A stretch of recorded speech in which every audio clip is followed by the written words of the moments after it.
coming to you from an undisclosed location deep within the Appalachian Mountains with your hosts David Reagan and Jason Scott, bringing you the unknown. You're listening to Paranormal 411.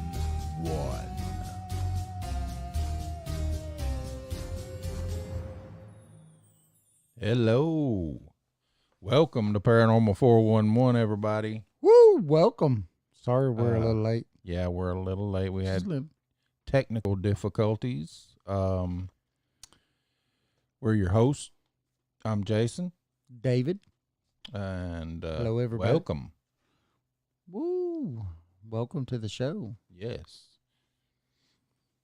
Your spill's up. Oh, my spill. You ain't got it? No, I do not have it.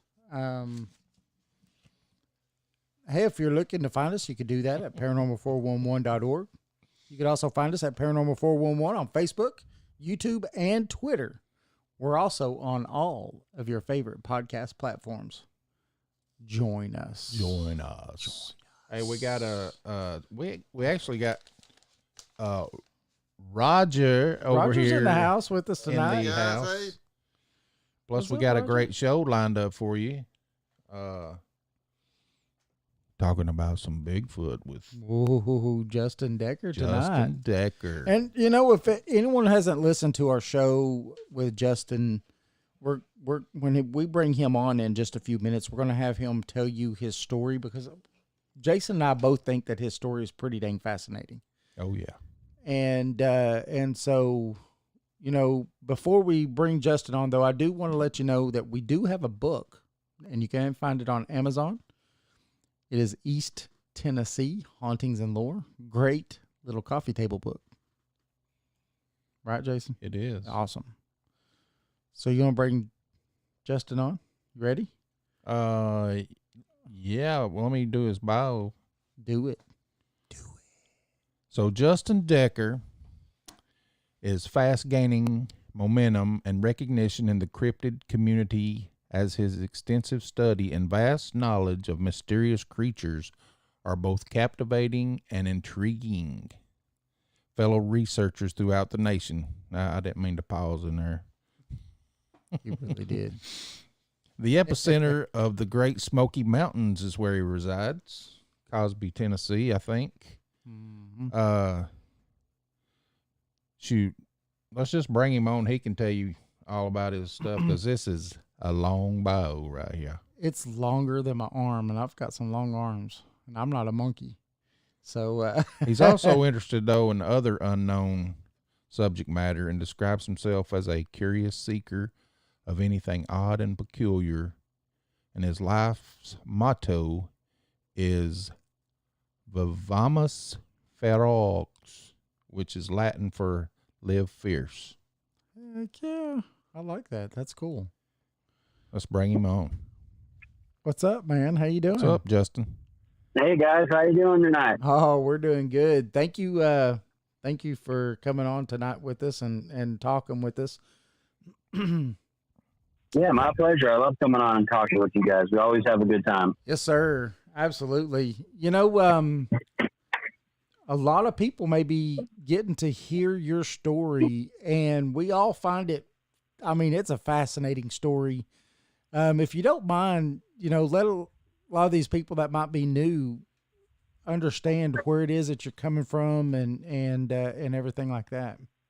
Yeah, sure, absolutely. So my background is a little more unique. I was born and raised in the Amazon jungle in Colombia, South America.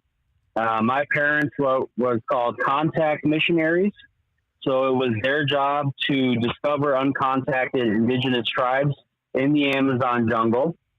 And then from there, they moved into translation work, where we moved directly with a tribe in the Amazon. They were considered a pre-Stone Age tribe. Their language was completely unknown. They had no written form of their language.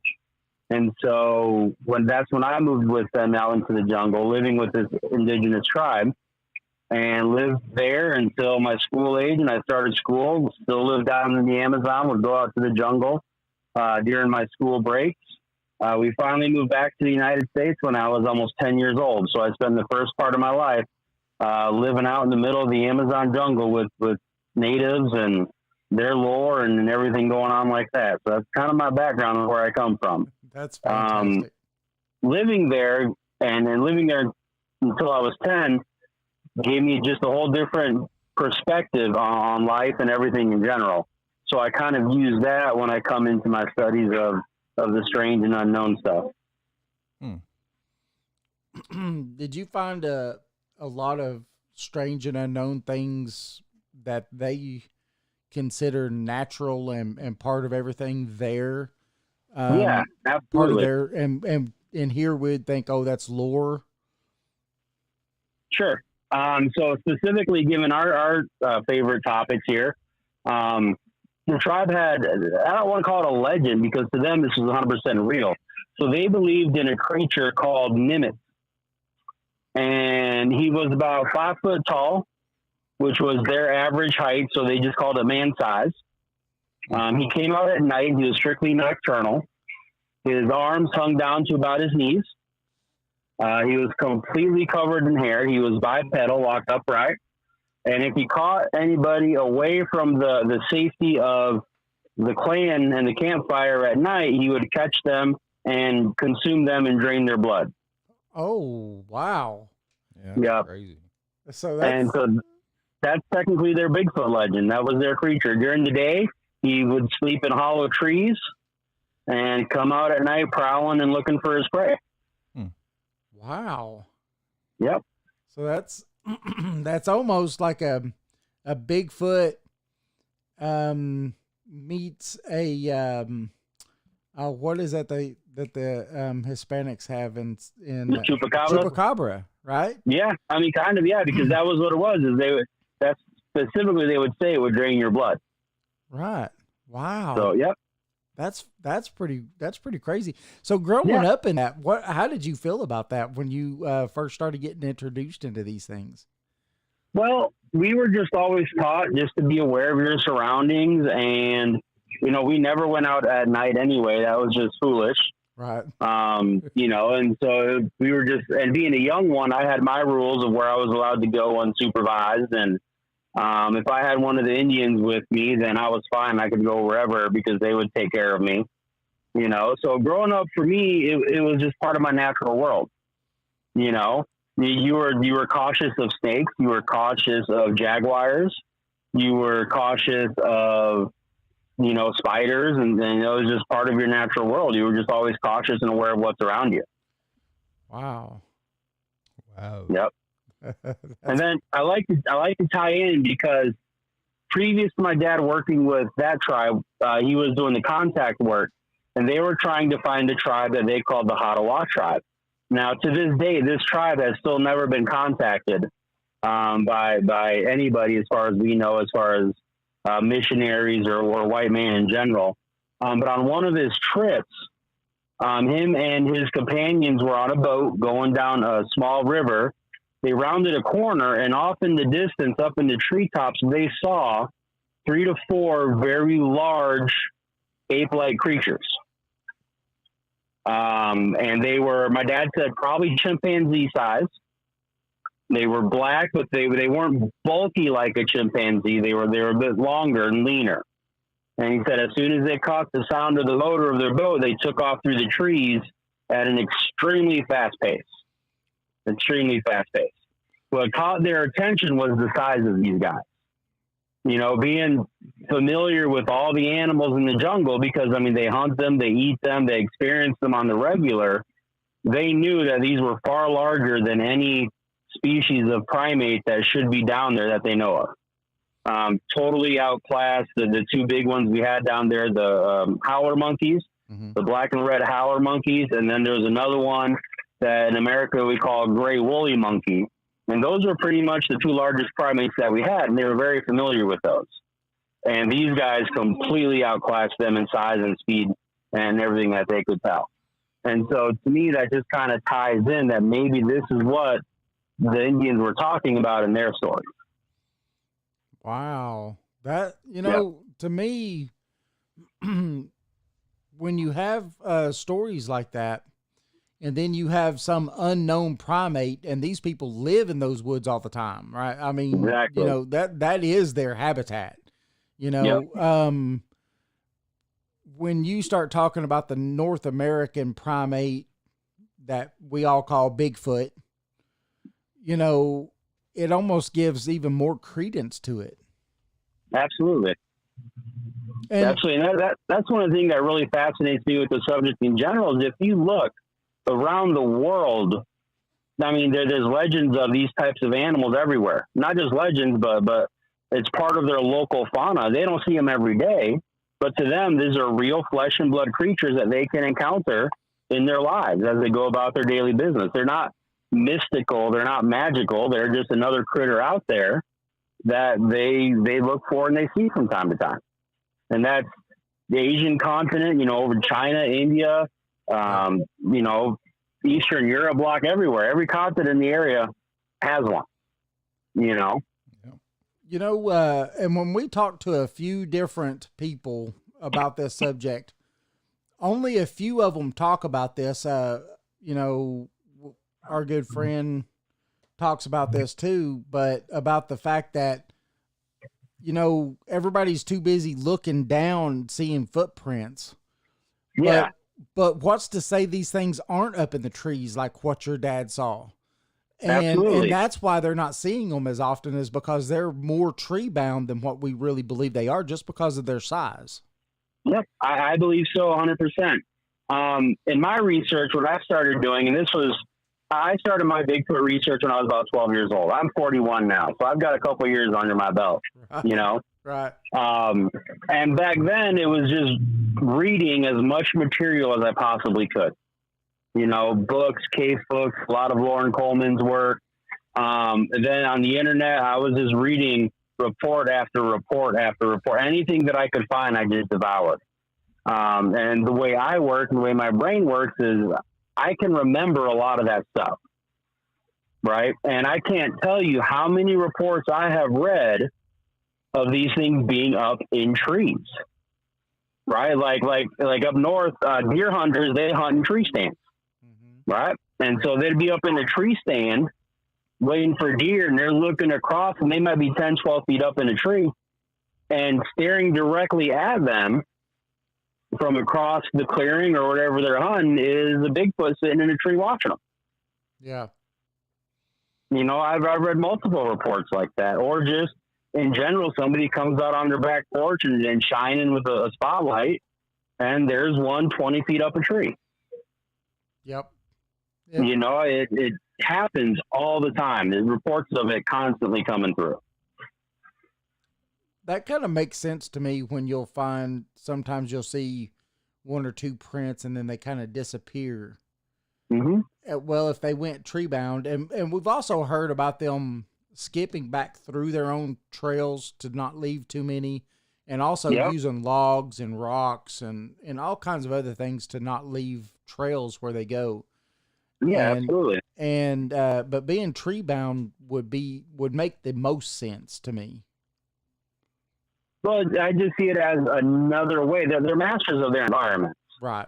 You know, and when they're in the right area with the right kind of trees and the right canopy, there's no reason they can't travel for a long distance without ever touching the ground. Right. You know, I've heard stories and reports of having some that are like sentinels that are really up in the big trees in the woods, big oak trees and whatnot. And that's where they hide all day. And they're just up in their little cavity up there or the crotch of a tree or whatever. And they're keeping watch. Yes. You know, so, and then being raised in the jungles, and I know we don't have trees like that up here, but when I moved back to the States from 10, I moved to the Upper Peninsula of Michigan, which is forested quite well, you know, and then I could see no problem climbing up trees like that. I climbed in the tops of a lot of trees. I'm not exactly a little guy. But if you know how to do it, you know what trees to go in, you stay right against the trunk where you're not putting pressure on the branch itself. I mean, there's ways of doing it. Right. You know, so I have no issue with it. Now, it is something that's, you know, estimated to be about a 14-foot, maybe 2,000-pound alpha male going to be up in the tree. Be a pretty big tree, but I don't see why not. you know? Right. I could see, you know, and what's getting more sparse in North America, but old growth forest and stuff like that, definitely having trees that could support anything of that size. And if you really think about it, a lot of times when they see these bigger guys like that, you know, these 9 foot tall plus size, it's usually around where there is old growth forest. Sure. Well, and that just makes logical sense too, right? So if you have, I believe they operate in family clans. This is kind of my belief structure on it, just from my research. And it would make sense if you're going to have a place where you can go and be comfortable and be safe as like a home base. It's going to be in a place like that where it's real deep woods, where there's very minimal intrusion from people, you know? I think when we see them out like on trails or up in like here in the national parks where we see them, I firmly believe they are out away from their home turf. They're out exploring, they're hunting and gathering, they're doing the food thing, they're checking their perimeters, you know, stuff like that. But I think they have a core spot that's going to be in a place that's fairly inaccessible, either by terrain or just by how far out it is. And that just makes sense. If it's an old growth place and there's those kind of big trees up there, why wouldn't they utilize that? You know, it does make sense to me. Yeah. Yeah. I agree. I mean, I think so. And old growth forest and things like that is where, you know, you have more resources too, because you'll have more plant varieties. You'll have more, you know, food varieties of all kinds, growing in those kind of places. Especially old growth forests, because they tend to have a lot more varieties of mycelia, you know, so your mushroom types and stuff like that. Yep. And I think that is a staple that some people overlook, because, you know, when you come down to mushrooms and stuff, they're very, you know, the edible types of mushrooms are not only great for you, but they're, you know, they're actually sustaining in what they give you, you know, and most of that stuff is old growth forest only, you know? Yeah, absolutely. Absolutely. Jason, I know you have a question or two. Oh, you know I do. I get to talking and I run over Jason, so. No, you're fine. I like listening. So, Justin, what do you think that these creatures were, where or what are they, and where did they come from? Man, usually people wait to the end of the podcast for that kind of a question. Holy Moses. We're going to get right into Jason's diving in the middle of it. You know, my thing is I keep an extremely open mind, because we have no way of knowing or proving it one way or the other at this point, right? Yes. So I am perfectly honest in saying I don't know. Right. I don't know, right? Because, I mean, the problem is there's two major camps right now in the Bigfoot world where it's, you know, flesh and blood or something more paranormal. Yeah, woo, right? The woo side. Yeah, the woo side. And with me, I'm more of like, well, I don't understand why it can't be both. That's what I was going to say. Yes. You know, or the other thought process on is that why are we trying to pigeonhole it? Why can't it be multiple entities that we're experiencing? Right. So maybe there's multiple things going on here. Maybe there is just a straight flesh and blood creature. Yeah. Okay. But maybe there's also some other entities that really appear to be the same thing, but they're not. Yes. Right. So I think we need to be careful on really trying to pigeonhole and then trying to say, this is what it is. This is what it is. This is what it is, you know? Yeah. And a lot of my Facebook discussions are based along those lines, because so many people are like, it is Gigantopithecus. Without a doubt, we know it. It's in the fossil record, blah, blah, blah. But then I have to go on and kind of remind people and go, well, listen, that sounds really good. But let's remember, Gigantopithecus is only known from a few molars and jawbones. That's right. We don't even know for sure in China, in a cave in China that they found in like a curio shop. Yes. And some guy was like, wow, these are really big teeth. And they found them in a cave, right? China. Now they have found a few more samples, but they're still only like mandibulars and the teeth and stuff, right? Yep. So anything that shows a depiction of one is 100% artist speculation. Yes. 100%. Now we can go, well, based on this 6-inch fragment of a jaw, we think all this stuff, and that's fine, right? That's what science does. But for somebody to take that and extrapolate it out to a 12-foot tall giant ape that is now Bigfoot, that's kind of a stretch for me. Yes. You know? Yes.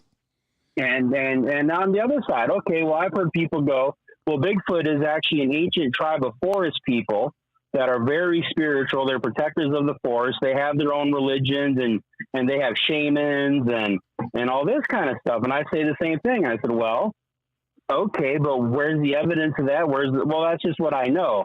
And I go, well, okay, well, that's great for you. And I can appreciate that, but we need more than that as researchers. Right. Absolutely. I'm not going to discount that, right? Because that may be the truth. We don't know. We don't, but we have to also look at things logically and what's the evidence other than just somebody saying this is what it is. Right. Yeah. I'm with you 100% on that. So that's my best way to avoid answering that question. Well, you did your best politician on that. That was really good. Yeah. We're voting and the for reality you. is that is my belief on it. That is 100% my belief on it. Well, you know, I think the same thing because there's so many, the stories vary, right? When you hear one story where you hear people talk about orbs being seen and then they see these things, even some Native American lore see orbs with these beings. And then you have some that, you know, see lights in the sky, almost like UFOs and stuff. And then boom, they see these things. And then, and then you have on the other end of the spectrum, you'll have people that just, you know, see these beings as beings. But the Native Americans, a lot of their tales are both, like you're talking about how you believe, they're kind of both at the same time, because some of them talk of them as protectors of the woods or protectors of people even. And some of them see them as spiritual beings. Right. You know, so I think it's hard to draw the line unless you actually have a specimen. Well, and even then, if we have a specimen, I mean, if it is something that's on the spiritual realm, how do we quantify that? How do we test that, right? If I have a Bigfoot in a cage, am I going to be like, all right, do something cool now. Show me an orb. You know what I mean? Turn invisible. Turn invisible. Yeah, exactly. So I'm kind of on the line where I think a lot of what they do is natural ability that we just don't understand. Yep. Right? Because all we're really seeing is the effect of what's happening. Well, look at if you didn't know what a chameleon was and you saw it do all the cool things it could do, you'd be like, wow, this is a spiritual, crazy little being that can change colors and become invisible and do all these things, blend in. Exactly. But it's a chameleon. What I use in my conferences and my presentations a lot of times is what I call the electric eel effect. Okay? And it's the same concept, right? So the electric eel was discovered in the late 1700s. Exactly the same time frame where they started experimenting with actual electricity. But what happened 10 years before when somebody came across an electric eel? They had no concept of electricity at all, right? It's not even in the scientific world. So how do you describe a creature that can produce electric volts and shock and kill animals surrounding it? Yeah. Like how do you describe that if you don't know what electricity is? It's going to be magic. It's going to be, you know, you're going to have all kinds of theories. It releases poison into the water, or, you know, they psychically can knock them out, or the body vibrates as such. You don't know because you're just making stuff up. All you can see is this effect of this animal can kill other creatures in the water without touching them. Yeah. And if you grab it, it could kill you. Yep. Right. And so that's what I call the electric eel effect. And I think a lot of that is what's happening here. Like for the whole cloaking thing, right? There's so many theories out about what it could be, what it couldn't be. More than likely, it's just some sort of optical illusion more than anything, or it has somehow the ability to bend light to where we can't see it properly. Yep. Now, it could be an innate ability where it just happens instinctively. You know, people talk about their hairs and how they reflect light a certain way and this and that. Yep. Well, what if when they're scared, they get goosebumps and their hair all stands up a certain way and refracts the light, right? Mm-hmm. We don't know. And that's the whole thing, is we can say whatever we want, but all we're seeing is an effect. I believe people are seeing what they're seeing, Mm-hmm. right? The problem comes in when they start trying to explain what they're seeing without any knowledge of what's going on physiologically, you know? Right. Yeah. I mean, that makes a lot of sense to me. To me, you know, there's innate abilities to all kinds of things. And I liken it to, you know, I live out here in the woods. I mean, we've got over 380 acres behind us. That's nothing but forest and stuff. And I could walk out on my top deck and there be a bunch of deer right here in my yard eating. Well, they'll run to just into the tree line, the tree line, not any further. And this is deer. They'll run just into the tree line and disappear. Literally, They will disappear. You will not see anything of those crazy deer. They will completely blend in with the trees and everything. And the only way you'll see them is that you'll see that tail start flicking, and you'll see that white tail flicking. And then you're like, oh, there they are. But you just watched them walk into the tree line and they stopped, you know? And so it really doesn't take anything being magical or completely woo for that to happen. Right. So I can see both sides of the story. You know, Jason and I like to talk about it all the time, but we're kind of on that line, you know. It's like, it could be one way or it could be the other, because you could explain it either or. And like you was just saying, you know, until we actually get to a point where we know, it's all speculation. Absolutely. Absolutely. Now, and I say that with the idea, like, I have some very good friends that are researchers, and they are some no BS, non-woo researchers, right? Right. But they've experienced the cloaking phenomenon. Oh. And they have no way to explain it. That's what I was going to ask. How do they explain it? they don't try to, right? Because they just go, I don't know what it was. They don't even say it's a Bigfoot. Okay. They just go, we were out doing a research thing, and the way they were set up is they like to go out to an area, shut off all lights, and just sit down on camping chairs, and that's it. They set up in a way where they can have a 360 visual. Everybody's watching everybody else's back. Everybody can see everything. They go completely dark and just sit. Oh, okay. Right? Yeah, right. I mean, that's kind of intense. Yeah. And there was this one time where they were out there and they literally experienced what people are calling the predator effect now. You know, the cloaking where it's all shimmery, where you can see the outline and it's there. You can see the movement. And then this thing literally just lifted up into the sky or into the trees. Like, it didn't move like it was climbing, they said. It didn't just like fade in. It literally just lifted up. Like something grabbed it from a rope and pulled it up. Wow.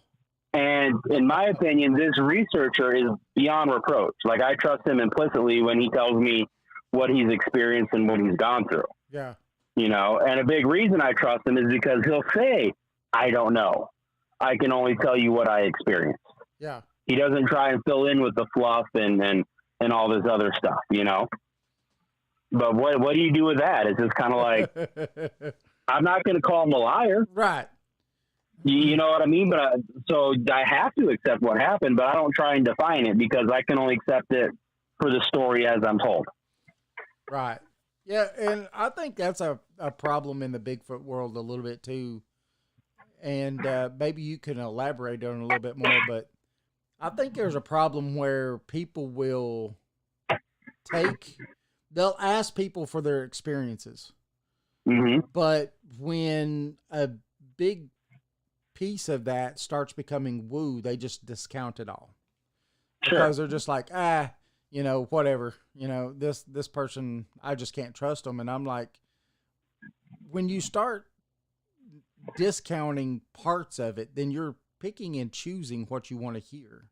Absolutely. You know, you're not taking it what someone actually experienced. Yeah. And that's a big thing.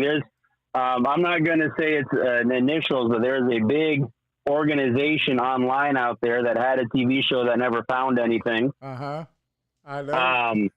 And they're known for that. Yes. They're known for sanitizing their published reports because they have their specific viewpoint of what's going on.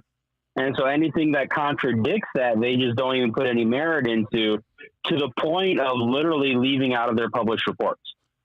Yeah, and it's ridiculous. Yeah. Do you think that is why things haven't progressed? Because a big part of them are so let's try to be nice here. So into themselves. Well, a lot of them are so into, well, it could only be flesh and blood. They don't want to go anywhere near the woo. And so therefore they're discounting a big part of what they're getting in. And do you think that's why this field has kind of stagnated to where it is? I think that is one of the reasons why it has stagnated the way it is. Now, I know a lot of people involved with that particular organization. I know a lot of people that lead expeditions for them. And they have their experiences that have some of that stuff involved in them. And they'll tell you. But because of the name and I guess the notoriety and the weight that this organization seems to think they have, you know, they still work with them because that kind of gives them their renown, and then they tie in and kind of get their 15 minutes out of it, you know? Yeah. But I think it's definitely part of the big division within the field between the two camps. You know, I really do. Yes. And that's a major part of why it's stagnating, because nobody is looking at all the pieces. And that's what I try and do. You have your woo camp that won't even talk to these guys over here. You have these guys over here that won't talk to the woo camp at all. Yeah. And so there's no sharing of information. Yes. So there's no collaboration on that, you know? Yes. Plus you get the big egos in there where everybody wants to be the one everybody listens to. Yes. They want to be the keynote speaker. They want to be the one that gets paid to do Bigfoot hunting. They want to be the ones that can promote their books. They want to be the next big thing. And so if something doesn't go into what they already think, then they just kind of dismiss it altogether. Yeah. And, you know, you put all this stuff kind of together, and it's no wonder that there's no great researchers in the field anymore that are willing to come forward and actually put stuff out there. Right. On a major level, you know, and it's sad. It's absolutely sad. Yeah.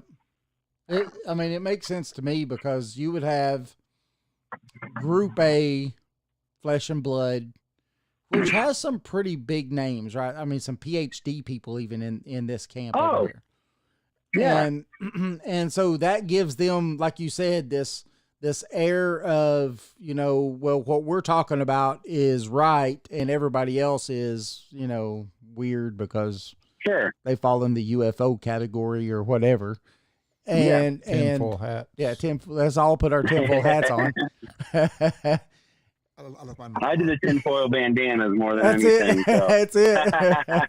That's it. You know, but if they did share, maybe like what we was talking about earlier, it could be as much as something that's an innate ability of this being, and it's not as woo as what everybody even thinks it could be. Yeah.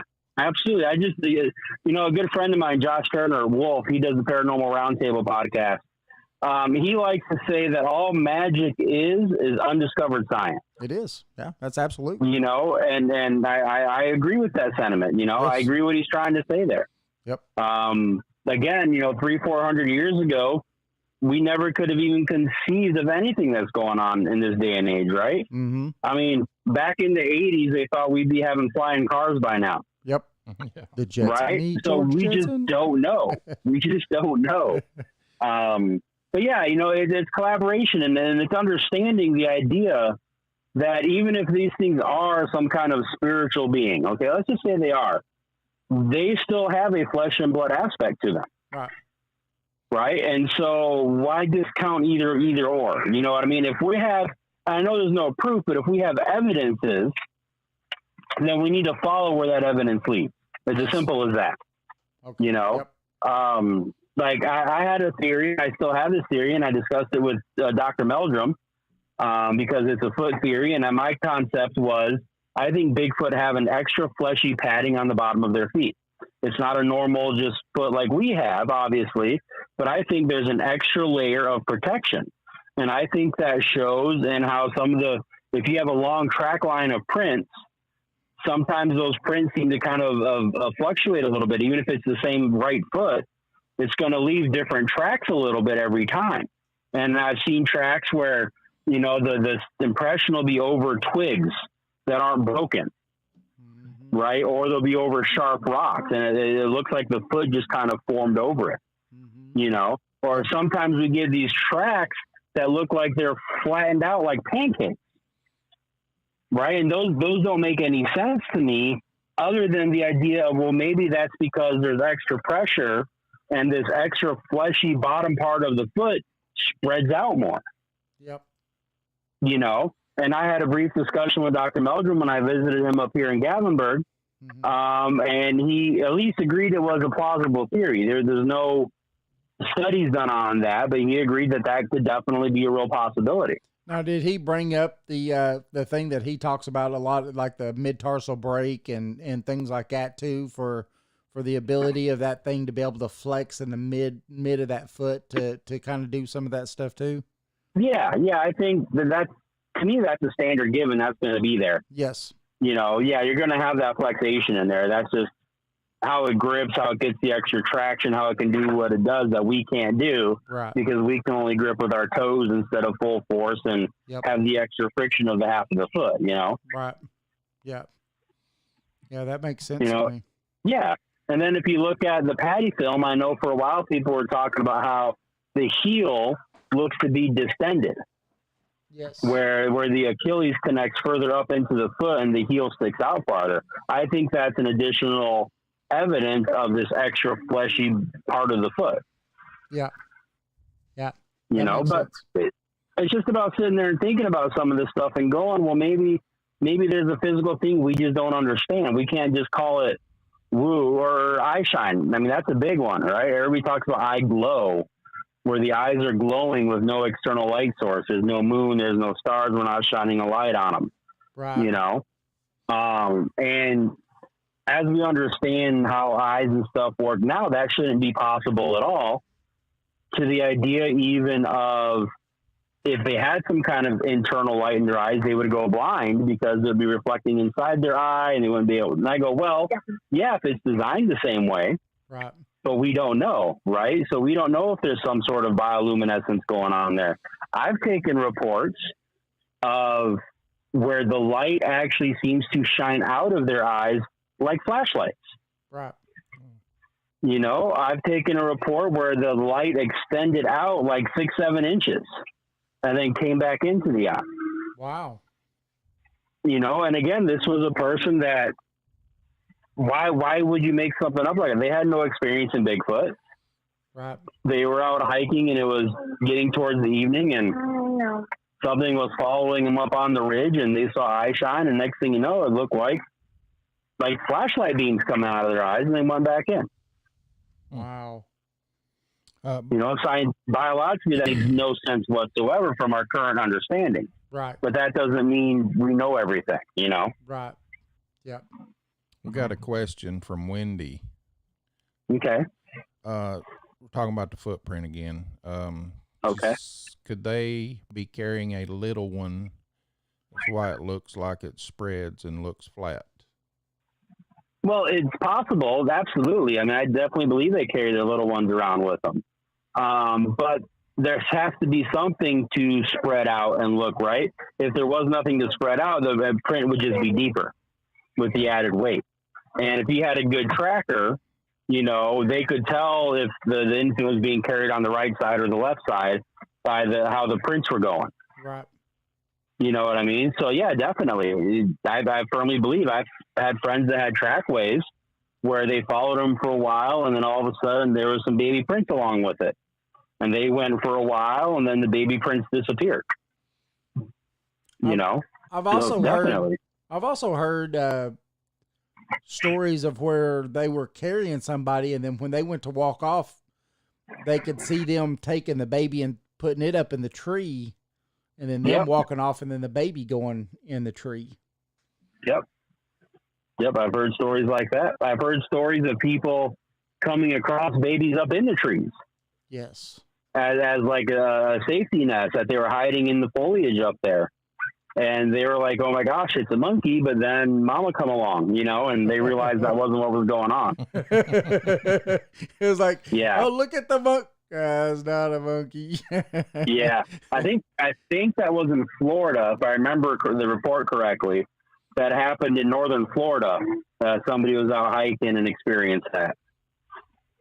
Wow. That would that'd be, I don't know, that'd be fascinating. Roger? That'd be something. You got a question or want to say something? No, I'm fine. I mean, no, I mean, I'm saying, well, I was just thinking about the feet. I mean, if it is a tree climbing creature, I mean, yes, it should have padding, and yes, it should be in the center to grasp, the limbs and things like that. Mm-hmm. And yes, I mean, if you don't wear shoes, of course your feet's going to get tough on the bottom. We can go over a rock and a stick. Oh yeah. Well, a lot of people say that when Homo sapiens when we started wearing shoes and things on our feet, we actually lost a lot of our possibilities on our foot, and actually started hurting the way that our foot evolved because of the shoes. Absolutely. So, I can personally attest to that. I mean, And what is it, like in China, the buying young girls' feet, so it'd be just little stubs there, Yep. Yeah, Justin, that's another thing. That's another thing. Being in the Amazon when you was, most of them do run around with no shoes on, do they not? Oh, my tribe completely had no shoes. They didn't have clothes. The men wore a little half loincloth around the front made out of tree bark that was like shredded, so it looked like grass. They call them grass skirts. That's what it looked like. And the women wore wristbands and leg bands. That was it, And even I went barefoot as much as I absolutely could get away with. That was the one piece of clothing that my parents tried to require me to wear at all time was my boots. And that was for protection from snakes and stepping on stuff, but I'm not going to say I followed that rule every time. Right. And then my feet, I had leather feet. I had a good inch layer of skin on the bottom of my feet. All the way up until about 10 years ago, where I contracted a foot, hand, and mouth disease from my kids. Oh, yeah. And I ended up getting the infection really bad under my feet. And we went to the doctors, and they had literally said that they've never seen or heard of a case as bad of mine on the feet. And they wanted to actually refer me to the university as a case study. And the reason was because I had such a thick layer of skin on my feet, the blisters couldn't come out and pop. So everything was literally staying under the skin on my foot. Oh, wow. And eventually, when everything came off, I lost that entire layer of skin, and it was like baby flesh, like from a burn, pink and tender, and I lost all that, and I lost the ability to go barefoot. Like I used to run through the woods, even in upper Michigan, barefoot, and didn't faze me. Walking on the gravel, the hot asphalt, all that stuff never bothered me because I had such a layer of protection on my feet. Wow. And then it's gone, and now I'm a wuss. I can't do any of that. You got to be a tenderfoot, huh? Yeah, that's exactly it. I'll tell you a story about being barefooted. Uh-oh. I was probably about 8 years old, 9. Is this a true story? It is. All right. And there was a hedge bush, a big long hedge bush in between these apartments where we lived. And I was barefooted, running around out in the yard. And I ran through that hedge bush and got right between my two toes. My toes both broke, and they're still like that today. Really? Yeah. Talking about hurting. Oh, geez. Wow. Yeah, that would do it. That's crazy. I grew up in, I'm from, Tennessee, but I grew up in West Texas. and they've got thorns, 2 inches long and everything out there. And I grew up being barefooted out there. So I had, got a pretty good tolerance to be able to walk around barefooted in all the thorns and all the stuff out in West Texas. Sure. And so, I don't have as much of a tenderfoot. I can walk outside on the rocks and stuff pretty decently, but the problem is you get older, gain a little bit of weight, and that still doesn't help you. Yep. It doesn't help you. And I couldn't imagine, you look at these the people that talk about seeing and spotting and seeing these Bigfoot and stuff, and these things are, females 6.5, foot tall, 6 to 6.5, maybe even 7 foot tall for some of the females, and the males, upwards of 9 foot tall or so. And these things are massive. They're weighing 600-700 pounds or so. Could you imagine, the foot on that thing, and not only the weight, but then how it's traversing through this stuff with no shoes, nothing. It's just natural. Absolutely.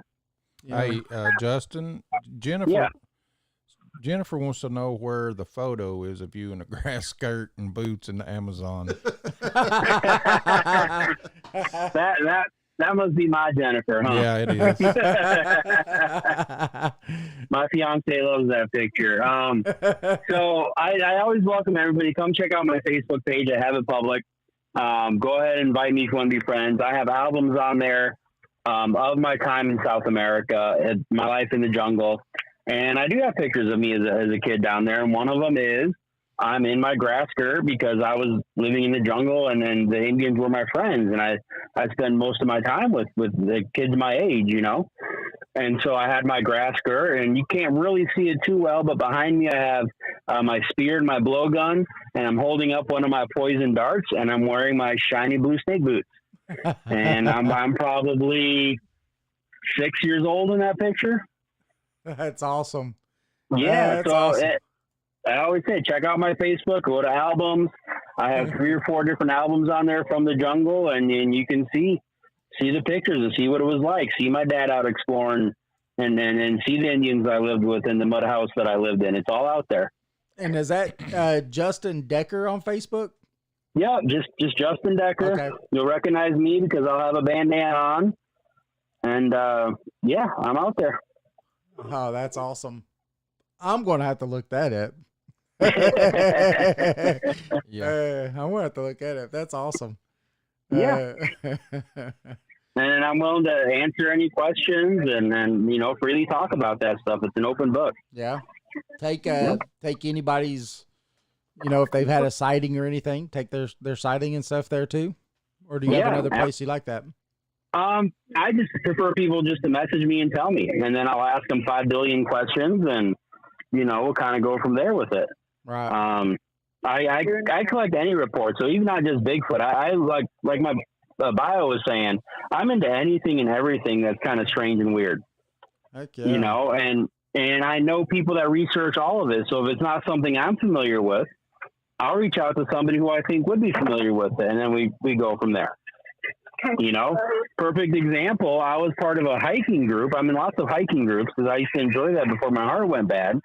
And a guy got on there, and he was kind of freaked out, and he was saying, man, something happened. I don't think anybody will believe me. And that's music to my ears, right? So I messaged him and said, hey, what's going on? And he told me this amazing story of seeing basically a shapeshifter. Now, Wow. this guy has no interest in the paranormal. He just loves to go out and hike. And again, this was in Florida. Mm-hmm. The guy was hiking, and he came across a hog, which is not unusual in Florida. We got wild hogs all over in Florida, right? Mm-hmm. Well, he was kind of in the brush, and he was looking for other hogs because they usually don't run alone. And if you have a big pack of feral hogs, they can be fairly dangerous, Yes. Well, he was watching this thing, and it stood up, and it basically morphed into a person. And he described the entire process, and it was very detailed how he explained it to me, and it was fascinating. And I'm going, I have heard similar descriptions, but let me get you in touch with somebody that I know takes these kind of reports. And I was able to kind of hand him off, and we let the guy know he wasn't crazy, that some people do see stuff like this. And he couldn't explain it. We still can't explain it, but we were at least able to give him some peace of mind. That he wasn't hallucinating. He didn't get something in his water. You know what I mean? Like, we gave him some peace of mind. Like, yeah, it's weird, it's strange, but you're not the only one to experience something like this. And so I take reports like that too, just to kind of help get some information out there and kind of relieve somebody's mind a little bit. Yeah, that's pretty fascinating. I mean, I actually had a Bigfoot sighting myself, being a truck driver. And, okay. But it was a quick one. It wasn't something that I saw, minutes of. But, it was up in the Pacific Northwest. Was driving down the road was in Washington, was going towards Seattle on I-90. And it was about 10, 11 o'clock at night, because my wife at the time she did all the daytime driving. I did the nighttime driving. And so she was back asleep and I'm driving. It's just a typical day being a truck driver, right? Mm-hmm. And about 4 car lengths or so ahead, it got to where it was just foggy, right? You could see really good up to about 4 or so car lengths ahead. And then it kind of got a little bank of fog, And I'm driving again that late at night on I-90. It's a ghost town. I mean, you could do the jig in the middle of the road and probably never see a car. I mean, it's dead. And all of a sudden, it's kind of like being here in Tennessee. You have the wide pieces of property in between, the 2 interstates going, east and west. Mm-hmm. And come right out of that median, just come right up. Took about 3 steps to go from one side all the way to the other and start going up. And this thing was so big that I know if I was able to pull up next to it, I could have had a conversation out my window because it was that tall. It was as tall as my truck. And I mean, it was at least 9 foot tall. It had to be 8.5, 9 foot tall, somewhere around there. And 2-3 steps across the 2-lane interstate. That's both sides of the road, the 2-lane interstate, and was back up the other side before me doing 65 miles an hour before I got to where it was. That's how fast it was. Absolutely crazy. Yeah. The speed, and I think it's funny because I've never had an experience like that, but when I hear the reports, it's like they moved so fast, but didn't even look like it was rushing. It just moved that quickly. Yes. Like it wasn't running. It wasn't like in a hurry. Yes. That's just how fast it moved naturally and fluidly. Yes. Yes. And it was really weird because it was almost like it was just another day at night, just another day for this thing, just walking across the road. It didn't seem like it was scrambling to try to get up the other side of the bank or nothing. It was just like bloop, bloop, bloop, bloop, bloop, and it was gone. Yep. And, but it was so fast. It's just hard to describe because when you think of something huge, massive, you don't think of speed. Right. You just don't think of something that's fast. But when you notice it and you see it for yourself, it's just awestruck. And I could understand why some people would hit that wall and not take a photo. We go back to why you have the blurry photos, the blob squatches and stuff. Sure. Is because of that. Because I was so dumbstruck, it took me 10 minutes to be like, holy crap, I just saw what I saw. Yeah. Yeah. Well, I mean, it's like I told people before, okay, if you're driving on the highway and you see an accident, take a picture of it. Right. You can't. Nope. Right? You're not going to. Yeah. Like, well, why not? It's right there. You saw it. Why can't you take a picture of it? You know? Yeah. But that's just kind of the same attitude people have to understand. It's not just a matter of you got time. For one, you're seeing something that in your mind shouldn't even exist. Like, you're not even reacting to it because your body has to process it first. That's it. Yeah. You know, and then by the time it processes, like you said, you're already down the road and going, wait a minute. Yeah. What the heck just happened to me? Absolutely. Justin, we got to take a break right now. We're going to take a quick break. We're right almost at the 1 hour mark. Already. Wow. Yeah. It's crazy when you have these awesome conversations, man. They just go by way too quick. Mm-hmm. Just way too quick. I know. Go ahead, Jason. I'm sorry.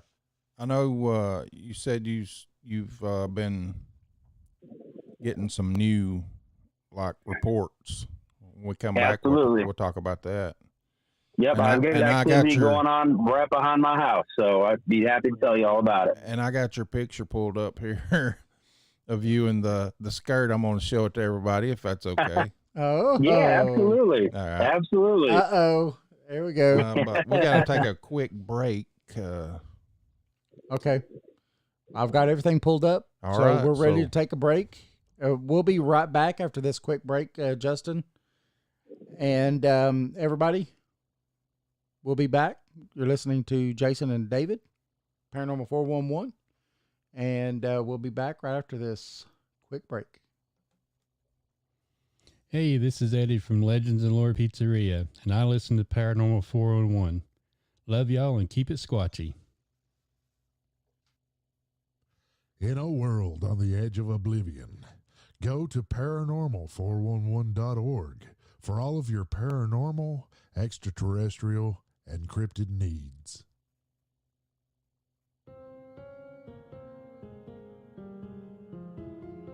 Thanks for listening to the show.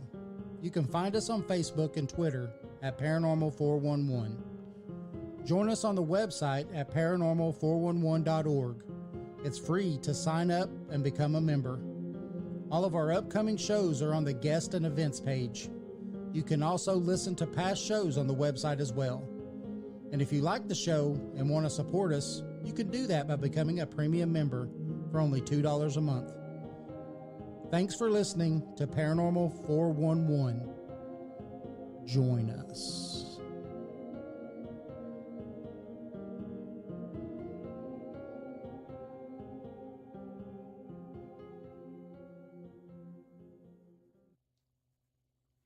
Hey, this is Eddie from Legends and Lore Pizzeria in Madisonville, Tennessee. Cool little pizza shop with a paranormal and cryptid theme. Just voted best pizza in Monroe County. Follow us on Facebook at Legends and Lore Pizzeria to get the latest updates and hours, specials, and new menu items. This is Jeff Reagan of the band Catalyst. Visit Paranormal 411. Click on our link on the right-hand side to listen to or purchase any of our albums on BandLab.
All right, we're back. All right.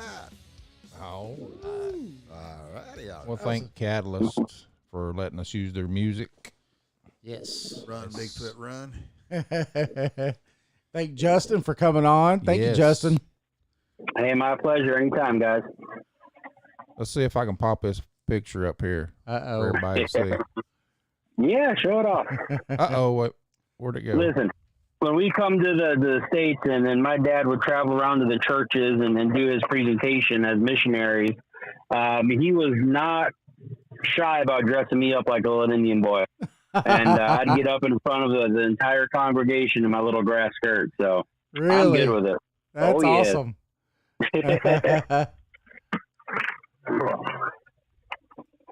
I did so much with him, it got to the point where I could give his speech and his presentation for him. Sometimes I did. That's pretty good. Maybe I can't. It should have, though, shouldn't it? Yeah, you put it on there. Do it one more time. Go back over to the thing again. Let's try it one more time. I know you have it on there. Let's see. Oh, here Right it there is. it is. There it is. There it is. There he is, everybody. Yeah, Right there he is. There's Justin in his boots and his Yeah. grass Yep. skirt. Little mini skirt. And A little mini skirt. is that a on. blowgun or just a stick? Well, what I'm holding up is the poison dart for the Oh, yeah. blowgun. Okay. If you look behind my shoulder, you should be able to see him leaning up against the Yeah. wall there. But what they would do, that's actually a thorn off of a tree. And we're Wow. talking, yeah, exactly. We're talking 18, 24 inches long, depending on how, who was using it, if it was an adult versus a youth. But mine was a youth size, obviously. But it was a single dart, and they would get basically like a fiber that's like cotton, and they would take that and put it on the end as a stabilizer. And then on the pointy end, they made a concoction, and I'm sure you guys have heard of it. It's called Curare poison. Okay. All right, Curare was real famous back in the day. It doesn't quite work the way the movies portray it, but it is a paralytic.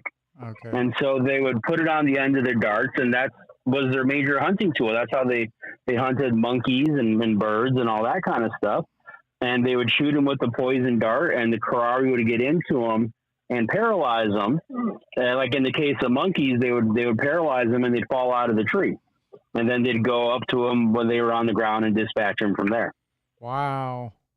So that was a major hunting tool. And I was nowhere near as good as one of the Indians, but I was fairly proficient at it in my younger years, and I was known to catch a bird or two with it. And then the spear was for either like tapir or wild hog or jaguar or people if the need arose. So the spears were their heavy duty arsenal. That's crazy. Mm-hmm. Well, So, yeah.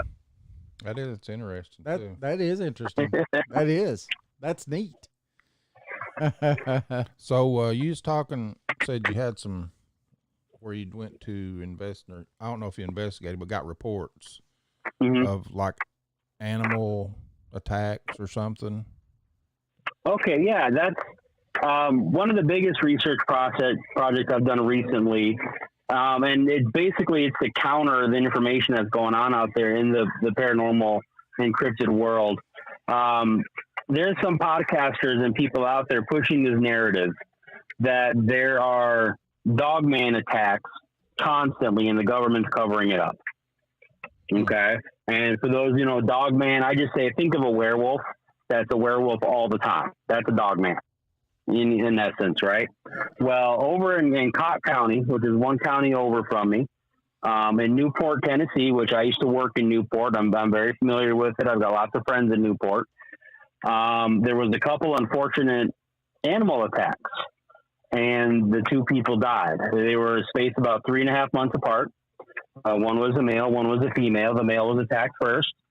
He was found dead on a property. And then a few months later, a female was found injured, but not dead. She was taken to the hospital and subsequently died from her wounds. Wow. And what's being put out there is that these were attacks from dogmen. and these people were mauled and partially eaten, and then the one was killed and the other one was left for dead for some unknown reason. Well, it just didn't sound right to me. It didn't ring true to me. I went out there, Jennifer and I, my girlfriend at the time, my fiance now, she came down, and we drove out to where this happened. We drove out at night. We did a Facebook Live on it. And at the time, I was just reporting it as supposed dogman attacks. Like, that's what I was looking at, right? Mm-hmm. But then I'm reading the newspaper reports and kind of checking it out, and it seemed like they kind of figured out what was going on. There was some things that didn't ring true, but they were saying it was most likely a local guy who owned a pack of dogs that got loose and mauled these two people. Kind of a basic story. As it progressed, there was definitely some stuff that just didn't sound right. DNA tests on the dogs didn't show anything, but the dogs that they tested weren't even the dogs involved in the attack. Eyewitness descriptions of dogs licking the wounds of one of the people didn't match any type of dog that could cause the wounds. There was just a lot of discrepancy. So I can see where some people would latch onto that and say it's a cover-up. I get it. I really do. But then I was asked to look into it a little deeper. And so I did. And the first thing I did was contact the sheriff's department. And of course, they're not going to tell me anything because it's an open investigation. Mm-hmm. Right?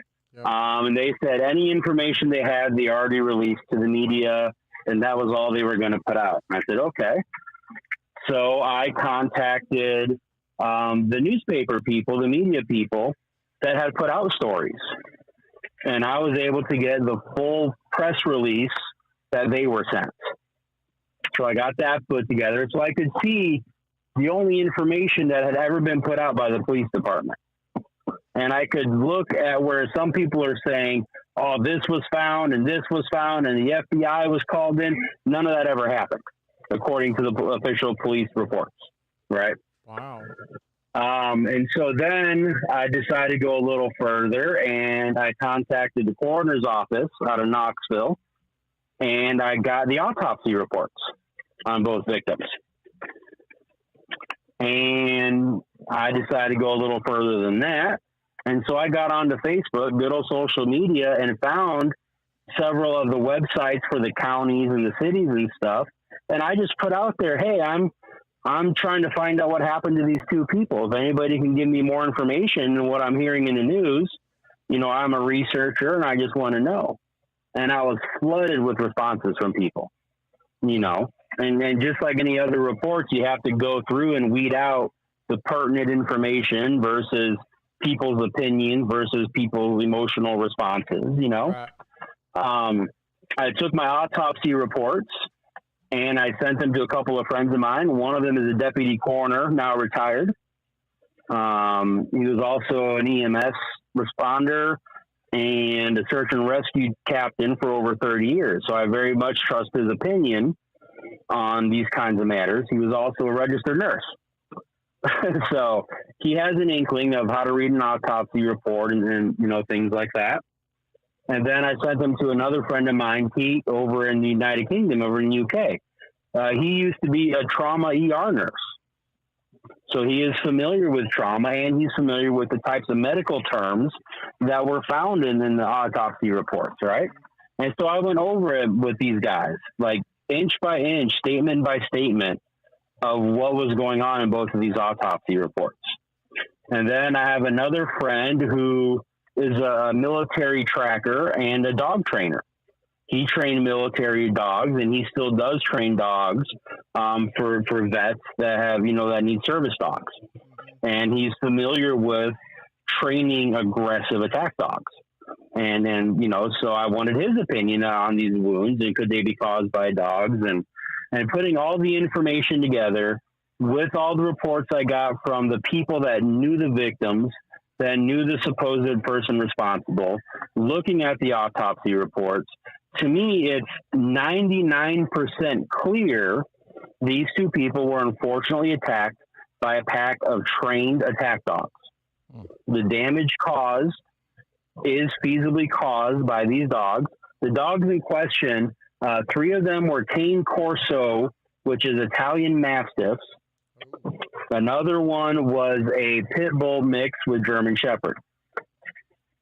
I have heard reports of up to a total of 5 dogs, Wow. but specifically 3 dogs responsible for the attack. And it's clear, like, people are taking stuff out of context. There's a part of the one autopsy report where it talks about a wound on their thigh that's like 18 inches long by 11 inches wide. And they're going, no dog could ever make that kind of damage. But what they're not realizing is when you read the autopsy report, it doesn't say it was an initial wound.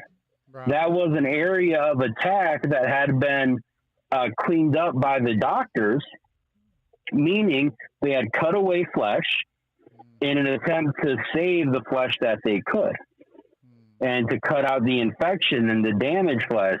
And this woman that was in the hospital for 2 weeks before she died, that wasn't a single attack wound. It's what they're trying to make it out to be. You know, and that's where I brought in these other people that know how to read these autopsy reports. Gotcha. And they can tell me, no, that's not what they're saying. This is what they're saying is going on.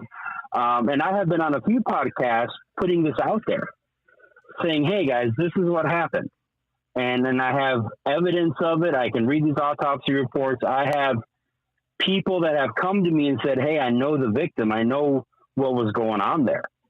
I had somebody come to me and say, hey, I know somebody that was there that night when it did happen. And this is what they told me. Wow. Unfortunately, that person had passed on before I could talk to them through a completely unrelated incident, you know. But they were like, no, this person, my friend, was there when this young lady was killed. And this is what transpired from what they told me. You know, and it's sad and it's unfortunate because there is a cover-up. Right. There's 100% a cover-up going on.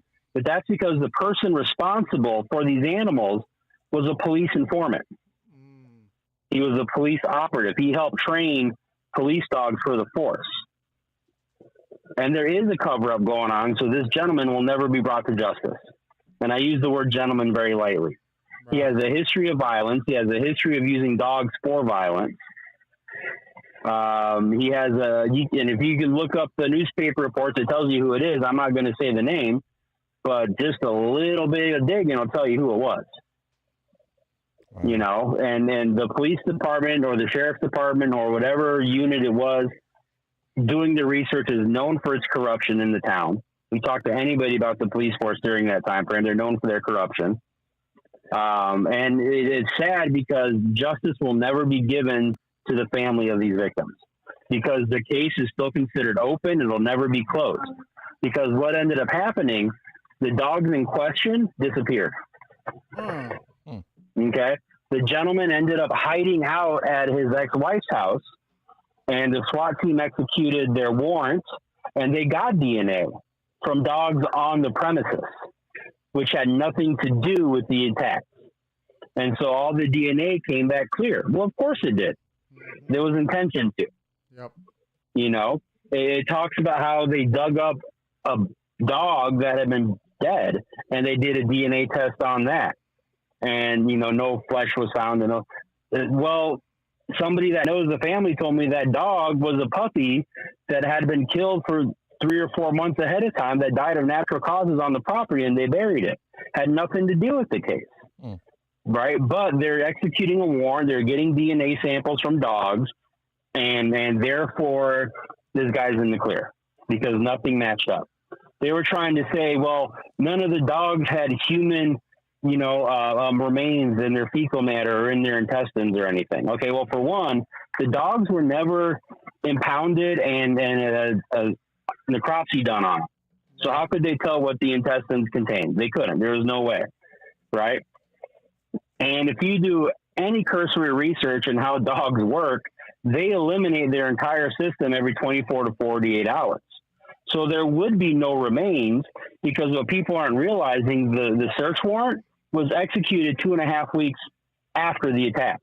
So how could there be anything in a place where they don't even live? So there wouldn't be any remains in the fecal matter or in their teeth or anything like that. You know, I think that was purposely done so they couldn't close the case on this guy because he was an informant. You know, my personal belief is they basically told the guy, either you get rid of the dogs or we will, because they're killing people. Right. That if you get rid of them on your own terms, then everything will just disappear. But even to this day, there's still people out there pushing the narrative that these were dog man attacks covered up by the local police and the local government and the feds and all this kind of stuff. Wow. And it's sickening. It's sickening. That's terrible. Yeah. And then I get attacked going, oh, you don't believe, you're just a shill. I said, listen, I believe in these creatures, and I firmly believe that there have been attacks on humans from these creatures. But that doesn't mean every unknown attack is these creatures. We have to be a little more selective in what we're choosing. And if we can come up with a pretty clear, you know, suspect in the case, then we kind of have to throw the whole thing out altogether. There are some mysterious deaths out there that need to be investigated more. And I've had people come to me. The Godsey case out of Kentucky, Knott County, Kentucky, is very suspicious in what was going on with it.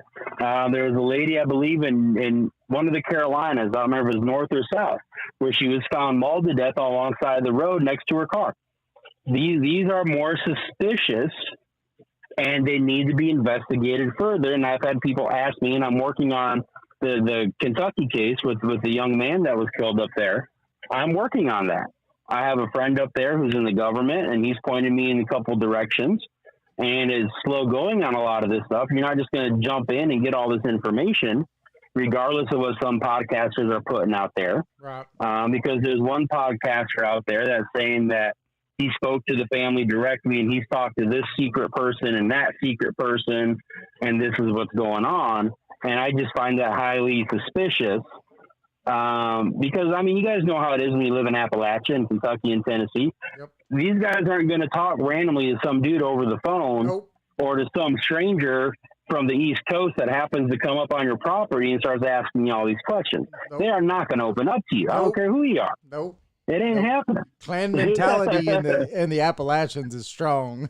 Yes, exactly, right? And there is enough suspicious stuff where I'm going, these could be viable dogman attacks. Absolutely. Right. But we need to be able to look into it more. And so far, that information has been really hard to get to, which leads me to believe there's more stuff they're trying to hide, you know? Right. Have you Have you ever got to talk to Eddie at Legends and Lore and his wife, Susan? I have not. Oh, man. So his wife, Susan, she grew up in the Madisonville area and on a farm, and her father had a dogman experience. And when she tells it, it's a fantastic experience. And I'm the kind of person that when it comes to dogman, I don't know. I'm kind of like, I don't know, you know. And the only reason I'm like that is because, look, you know, with Bigfoot, you've got all the hominoid species, Gigantopithecus, all the way up to us and everything. You can see the lineage of that species. Sure. Dogman, where does this species come from? Where has it evolved from? Sure. Unless you go and you start talking more into the woo, which I'm all there. You know, I'm there with you know, when it comes to skinwalkers and things like that. You've got tons of Native American cultures that believe in skinwalkers. And you've got all over the world, like you was talking about before, you know, you've got tons of creatures where man turns into these creatures, right? Sure. So werewolves and stuff like that. And I think that would fall back into the same category as a skinwalker. Kind of, yeah. And so, you know, so when it goes to that, I'm like, so is this a skinwalker? slash werewolf. Sure. But you know, when she tells her story, you know, this is a massive creature, creature, and it chased her and her father down the road, and it had like glowing red eyes, and it's a fascinating story that she has. I wish she was on right now to be able to tell it, because you know, for you to be able to hear it, because it was a really fascinating, and she's seen it twice in her life. Wow. Okay. And so, you know, and she has no reason to lie to me. She doesn't have nothing to prove to me. And, and so I believe her. I 100% believe her. And so then it puts something in the back of my mind of, well, what are these creatures? Exactly. What are they? What do you think that they are, Justin? Well, you know, I'm going to go back to the point of the believing thing, right? This is actually part of my new presentation that I'm doing at conferences. And I'm also thinking about turning them into a book series where basically it's like, I have never experienced Bigfoot that I can say I saw one or anything like that, right? So why do I believe that they're real? And I believe 100% that Bigfoot is real. Mm-hmm. And so basically I built myself kind of like a checklist, like a litmus test for it, right? Mm-hmm. And I look at, okay, are there ancient accounts of the creatures? Right. Okay. Are there historical accounts? So maybe not ancient, but still kind of historical. Are there modern accounts? Are there key attributes that you can find in the accounts over the years, right? Mm-hmm. And then is there any physical evidence left behind? All these different things. So these are kind of like my checkpoints of if I believe in something that's paranormal or cryptozoological, right? And when I apply that checklist to Dogman as a whole, okay, as a whole thing, right. It definitely hits all those check marks. Right. There's historical accounts. There's ancient accounts. Okay, hold on one second, guys. 1 second. Okay. Go. Yes, go take it. Kid issue real quick. And Dogman hits the same thing. So you have ancient accounts, you have historical accounts, you have modern accounts, you have physical evidence going on nowadays. You have accounts across the world that are similar. You have cynocephaly, you have Persians, you have Alexander the Great coming across dog-headed men. There supposedly were platoons of soldiers that were these dog-headed men or cynocephaly, or what we would call dogman. The Christian religion, if you look at St. Christopher, supposedly was one of these captured cynocephaly who was a dog-headed man, and then eventually, after his conversion, eventually became full human. And so there is a historical record of these kind of creatures. And then you look at modern-day accounts. Well, obviously, we're having modern-day sightings and reports of them. Going back as far as the 1800s, we can find reports across the country, across the world. A lot of them have very similar attributes and threads to them. And then so how could I justify saying I believe in Bigfoot and it has all these things, but why would I not believe the Dogman that has all these things? You know, hey, it's all right. Dog's going crazy. And so I can't justify saying I don't believe in them. Right. What they are, I don't know. I'm in the aspect of there's multiple things going on within the Dogman phenomenon. Right. It's kind of like a big. I have heard reports that are 100% spiritual in nature, 100% demonic in nature, dealing with Dogman. Some very, very good trusted friends of mine have multiple experiences with creatures, entities that show themselves as Dogman creatures. Right. Okay. And at the same time, you have the reports of these being like Bigfoot, animals out in the woods and living a life in the woods and having pups and so you got and hunting in packs. Right. The Rougarou and then, you know, all this kind of stuff. Now, as far as skinwalkers, it's one of my pet peeves. I'm not going to lie. One of the trends right now is people going, oh, this was mysterious. I think it was a skinwalker. Yes. I saw this. It must be a skinwalker. Now, I want to clarify. Skinwalker is a very specific thing. Yep. It's not a catch-all term. Nope. A skinwalker is a Navajo shaman that has taken the darker path of the shamanic magic and has performed specific rituals to gain the power to transform Usually one of them into is the animals. killing of one of his Yes. family members. That's one of Killing of a loved one, Yes. a sacrifice of a loved one. Absolutely. Yes. And there's different stories of whether they turn completely into an animal, which is normally what you hear out of the Native American tradition. It's not a werewolf creature. Yep. They literally turn into the creature, whether it be a coyote is a very common one. Yep. And it's not some half human, half animal creature. It's a literal creature. Yep. You know? And so when people say, oh, I saw this thing, I think it was a skinwalker, it irks me to no end, guys. I'm not going to lie. Right. Right. And that's just right up there with, like you said, the community being stagnant in their research and their thinking.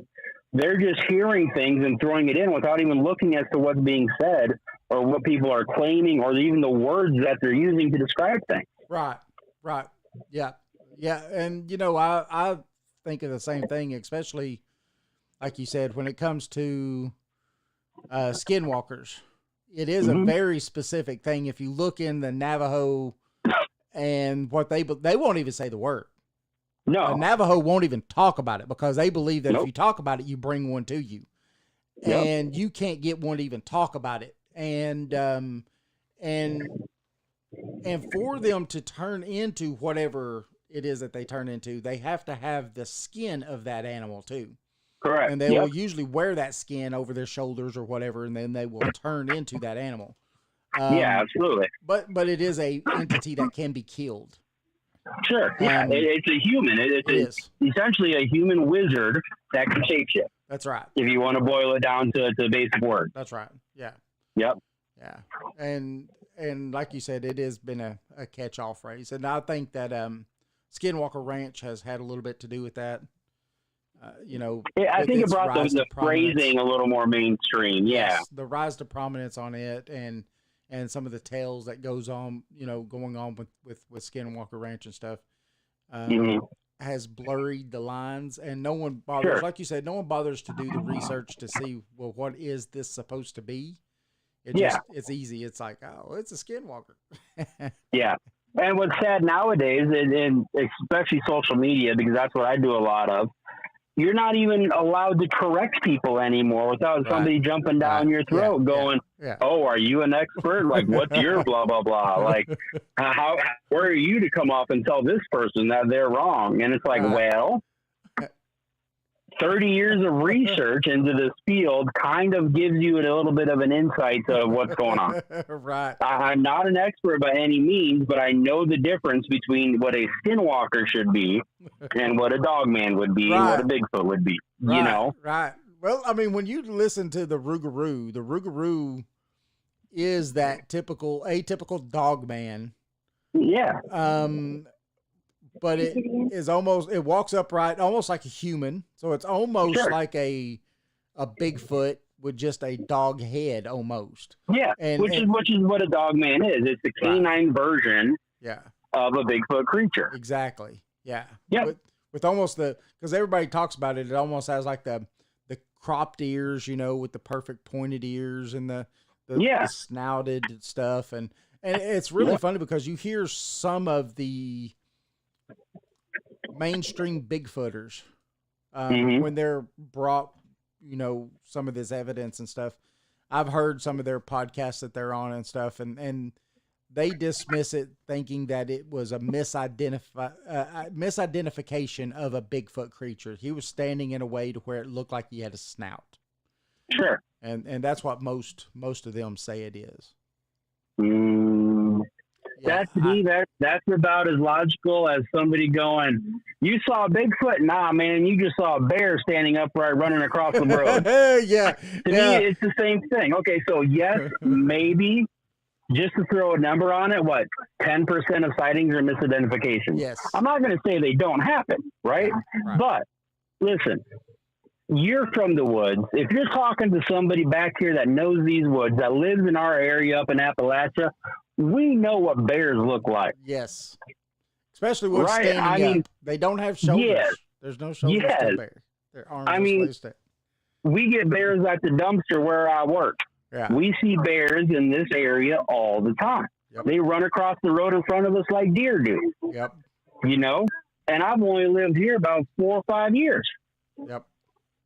Now imagine somebody that's lived in these woods for 60 years, and you got some punk researcher from, I don't know, New Jersey or New York or wherever you want to going, nah, man, you just mistook a Southern bear. California. Southern California. Southern California. Yeah, right. You just mistook a bear that you've seen your entire life and you're intimately familiar with for a 12-foot tall primate walking across the road in front of you in the middle of the day.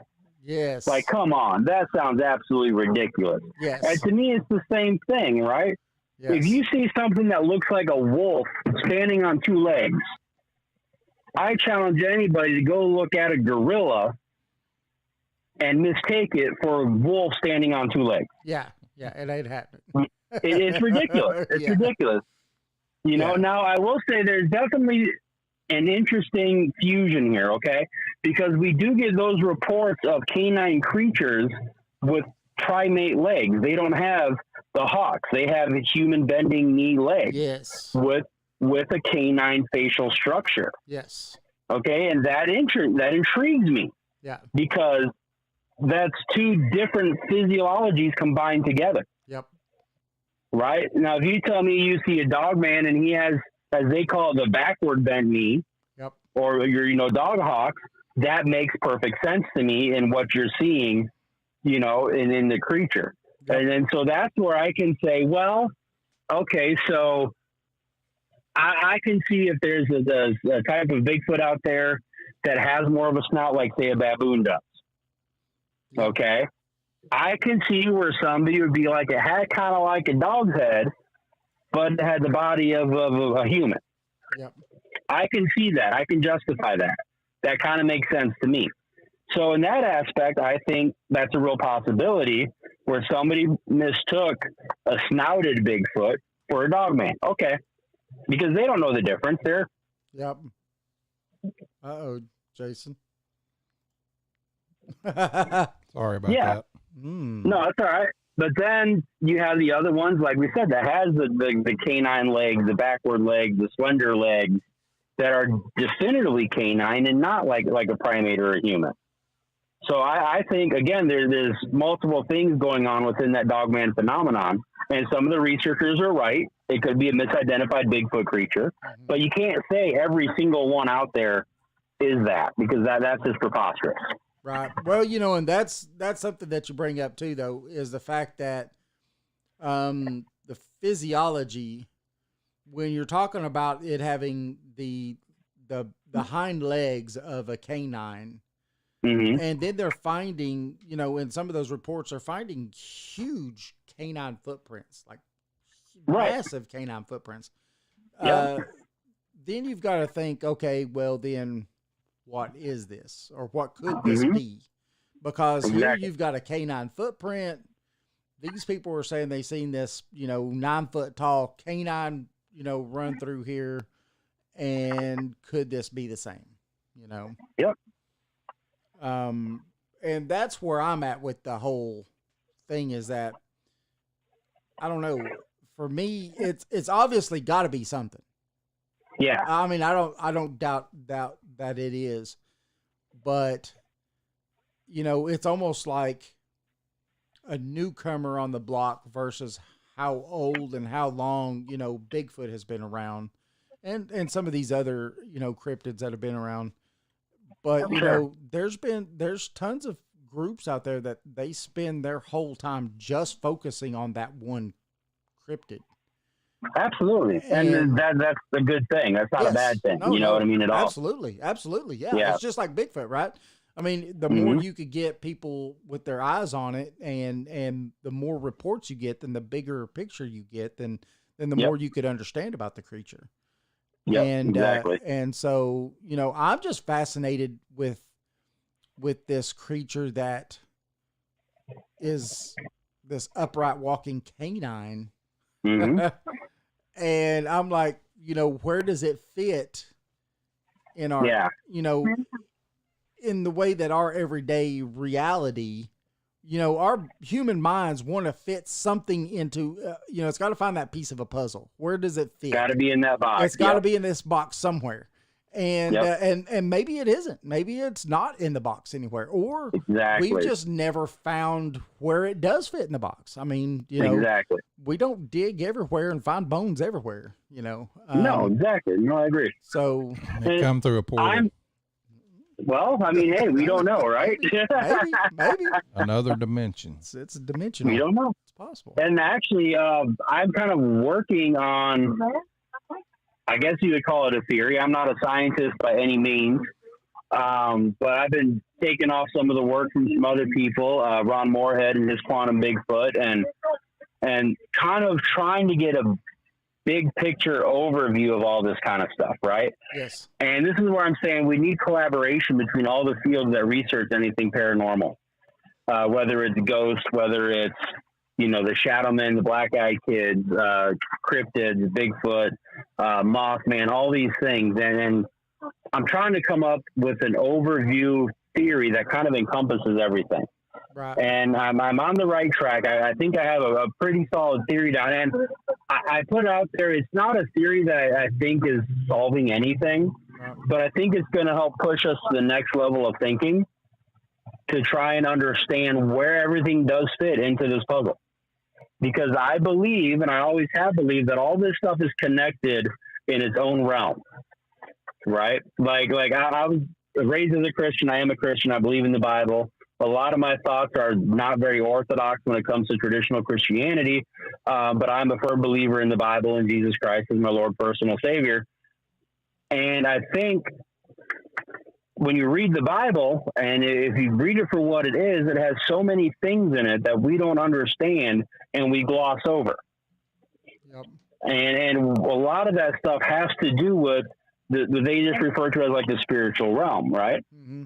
And so I believe it was the prophet Elijah, and he's there with his servant, and there's going to be a battle, and the servant's all freaking out, and he's like, we're going to get murdered. There's only so many of us, and there's like thousands of them.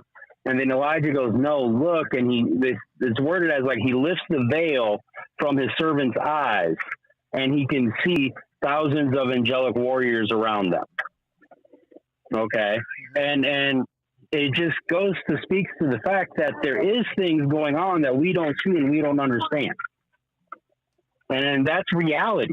That's a reality. And so how can we understand all this kind of stuff? Well, I think it's all kind of part of the same big picture, you know? And then, so I'm working and putting together and talking with other people and getting their insights and coming up with an over-encompassing theory about how and why all this could be possible using modern science and quantum physics and vibrational theory and all this kind of stuff.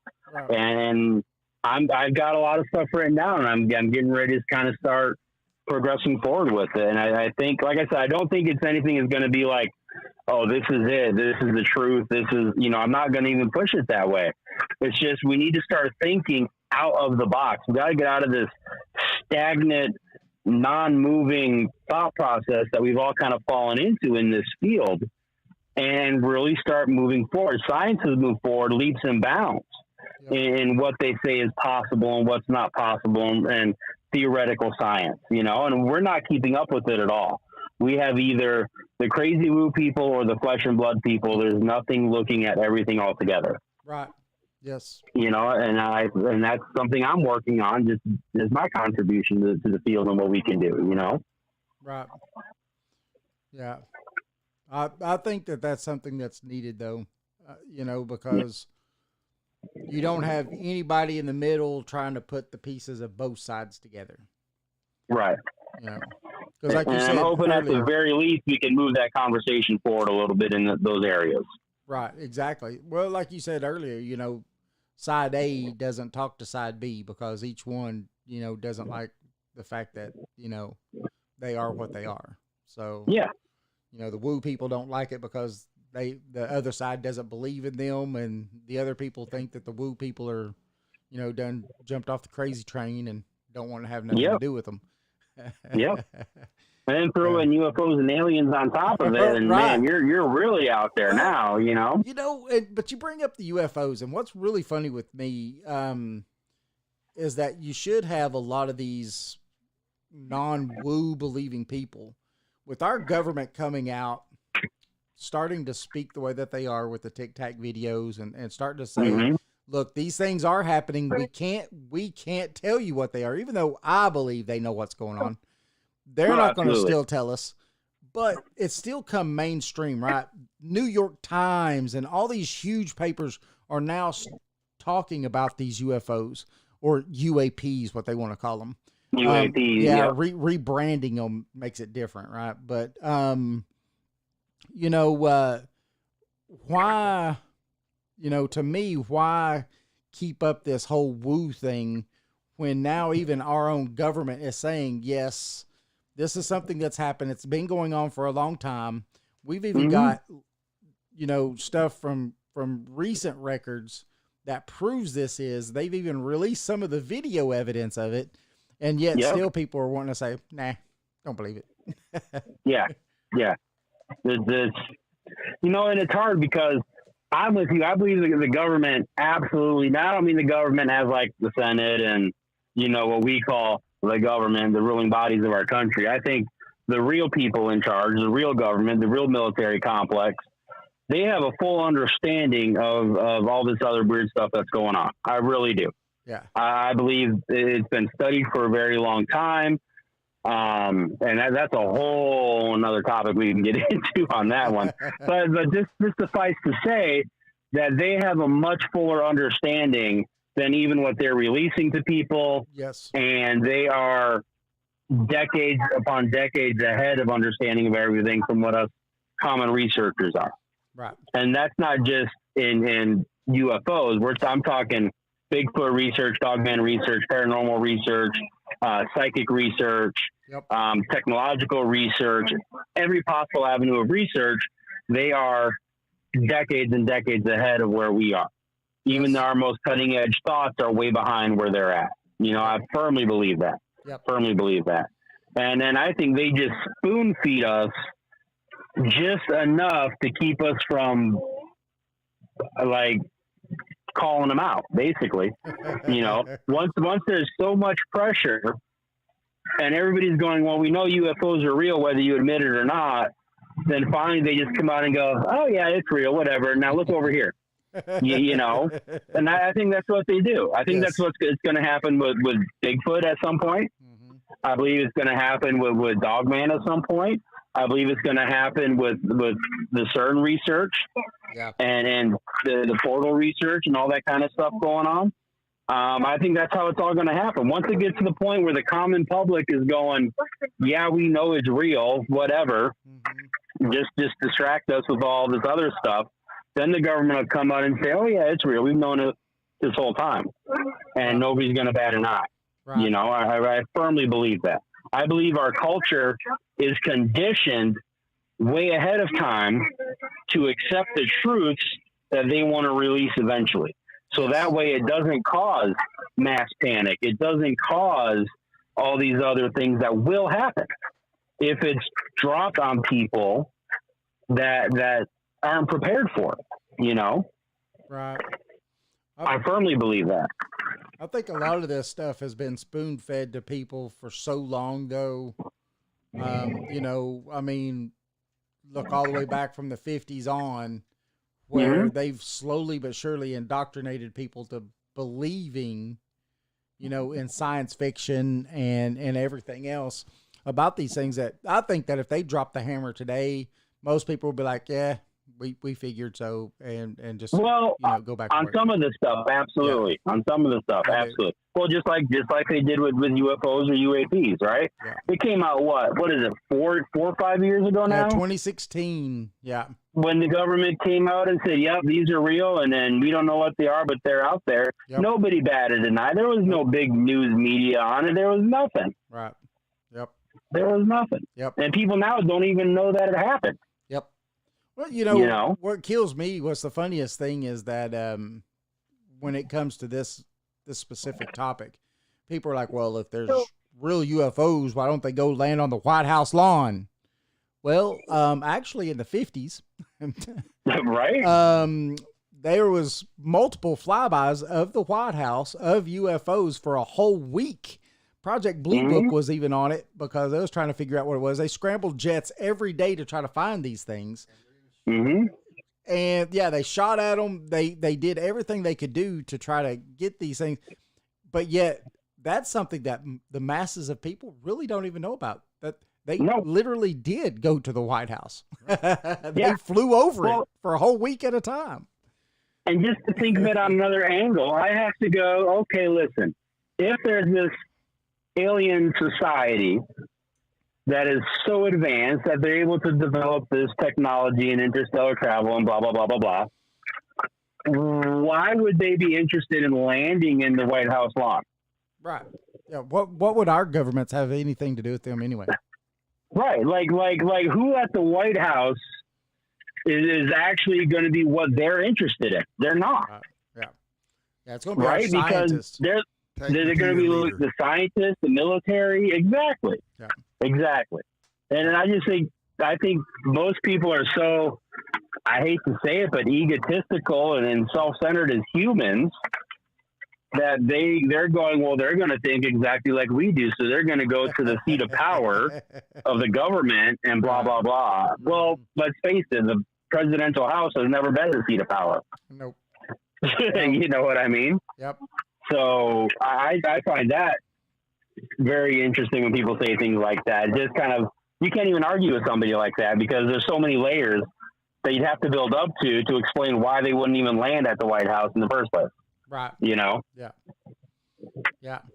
Yeah. And these are the same people that go, you saw a bear walk across the road. You know? On two legs. Yeah, bears. On two legs, yep. Bears can walk on two legs. It's usually pretty short distances, but bears don't have shoulders. Nope. You know, that's the thing that kills me is that someone that says that has never seen a bear, obviously. Never seen a bear walk or anything because that's how I see it. Because you can't mistake the outline of a person for a bear. Last year we seen a bear pretty close. Yeah. It walked right in front of me. Yeah, when we was coming down to go to the Bigfoot conference last year, we come out of our hotel, which was right behind the conference. Yeah. And we're walking. Our wives are behind us, right? We're walking, and all of a sudden, right in front of Jason and I, big old black bear comes walking right between the cars, right in front of us. And I'm like, whoa. The girls, they took off. They went back upstairs. And he kind of looked at us and turned and went away. Yeah. Went to one of those huge dumpsters, man, and just went, woo, and turned it over. Yep. Man, the Bears of Gatlinburg don't care nothing about nobody. Nope. Not at all. Oh. I used to work at the Margaritaville Resort up here at Gatlinburg, right? Okay. And it was just around Halloween, and I was leaving from the kitchen, stepping out on the back door, on the back loading dock area, right? Mm-hmm. I opened that door, and no further than 6 inches away from me was a big old black bear just come up the stairs on the loading dock. And like right there. And I screamed like a little girl and turned into the kitchen, and I saw him run off. And so the first thing I did was yell off into the kitchen, hey guys, we got a bear going around front, because at the resort, they have the automatic doors. And it's happened a time or two where a bear will get into them automatic doors and come into the lobby. Really? Oh, yes. And so I shouted up to the front to the managers, hey, we got a bear going around front. So they locked the doors. And I walk out and get to my car because now I know the bear is not in the back anymore. And I drive around front, and that bear is up there eating the Halloween decorations, the pumpkins that they had out right by the front door. You know, I guarantee I did not mistake that for a 10-foot tall, upright walking Bigfoot. Nope. No, I knew it was a bear the moment I screamed like a little girl. I knew it was a bear. You know, the Gatlinburg Bears, they don't care for nothing up here. No, they've been desensitized to humans for sure. Absolutely. So we got about 10 minutes left. You want to give out some information and where you're going to be and any speaking things that you got or coming up or anything like that? Sure. Right now, I don't like doing that. That's why I got a PR person. We need one of those, Jason. No. Well, hey, I know a great one. She's awesome. So the only events I got going on right now is the weekend of June 10th. I am speaking at a conference in Marionville, Pennsylvania. Wow. I've been asked to speak up there. And that's really the only event I have lined up for the year. I've done a few library lectures and some small stuff with Jennifer, my fiance. We set those up and kind of keep it really local. And honestly, those are my favorite things to do. We'll have 15, 20 people show up. We'll have a couple of guys come in and we'll just talk about what we do. And we just sit down and have a conversation with the folks. And I tell you what, I have more fun, more interaction. I get great stories and reports from these people. And I do a lot of that kind of stuff locally between Kentucky and East Tennessee. But the one event I have, like I said, is Forest County Bigfoot Festival up there. Daniel Benoit is going to be the main speaker up there, and I'm going to be one of his speakers, and there's a few other guys going to be there. It's a weekend event. I am starting to kind of kick around the idea of putting some books out there. So that's further off in the future. I've talked to a publisher, and they said they could be interested depending on how they come out. So I've kind of got that stuff in the works, but mostly I'm just kind of staying local and then my head down right now and just trying to do what I do. I've teamed up with a couple of guys. One of them does research, starting to, I should say, kind of doing some stuff out behind my house. I live in a campground in an RV right now. And then about not even a quarter mile down the road is an entrance to the national park. And he's been back there a couple of times once I showed him the area. And he's actually picking up activity. He went out one night with a couple of young men and a couple of guys, and they had some paralleling going on. They found some impressions in the ground. They weren't castable, but they definitely looked like toe tracks, part of a footprint. Then had something parallel them out back to the road. This was a nighttime investigation. And then this past weekend, he sent me a photo. He was out there and found a great footprint in the creek bed of the area. And so we're looking at this area behind my house is kind of having some activity and checking it out. So I just like to stay local. I love to get reports from people. I help answer questions and just kind of do what I do. Like I said, you guys, anybody can find me on Facebook. I don't hide myself. I don't have a professional page. It's just my personal Facebook, and I'm always open and willing to talk about the subject and take reports and just kind of field it out. I think it needs to be less specialized and less highfalutin with everybody and just everybody having a good general conversation about stuff, you know? Right. Yeah. I'm with you on the conversation part of it, because I think that's where we're lacking, and a lot of it is just where people could sit down and leave their egos at the door and just have a conversation. Just talk. Yeah. You know? Yeah. And I'm really good friends with a lot of the big names out there. And I have conversations with a lot of them, and a lot of them are really, really good guys. But I think part of the problem is they have a persona. Like people look at them like they're a celebrity, like they're a rock star, or like they're not approachable. And they really are. You know, I mean, Ken Gerhardt, Lyle Blackburn, Adam Davies, these are great guys. And I converse with them on the regular. You know what I mean? If we're at a conference together, that's where I'm not checking out people. I'm hanging out with these guys and we're having a conversation, you know, and they're willing to do that with people that are serious and willing to talk to them.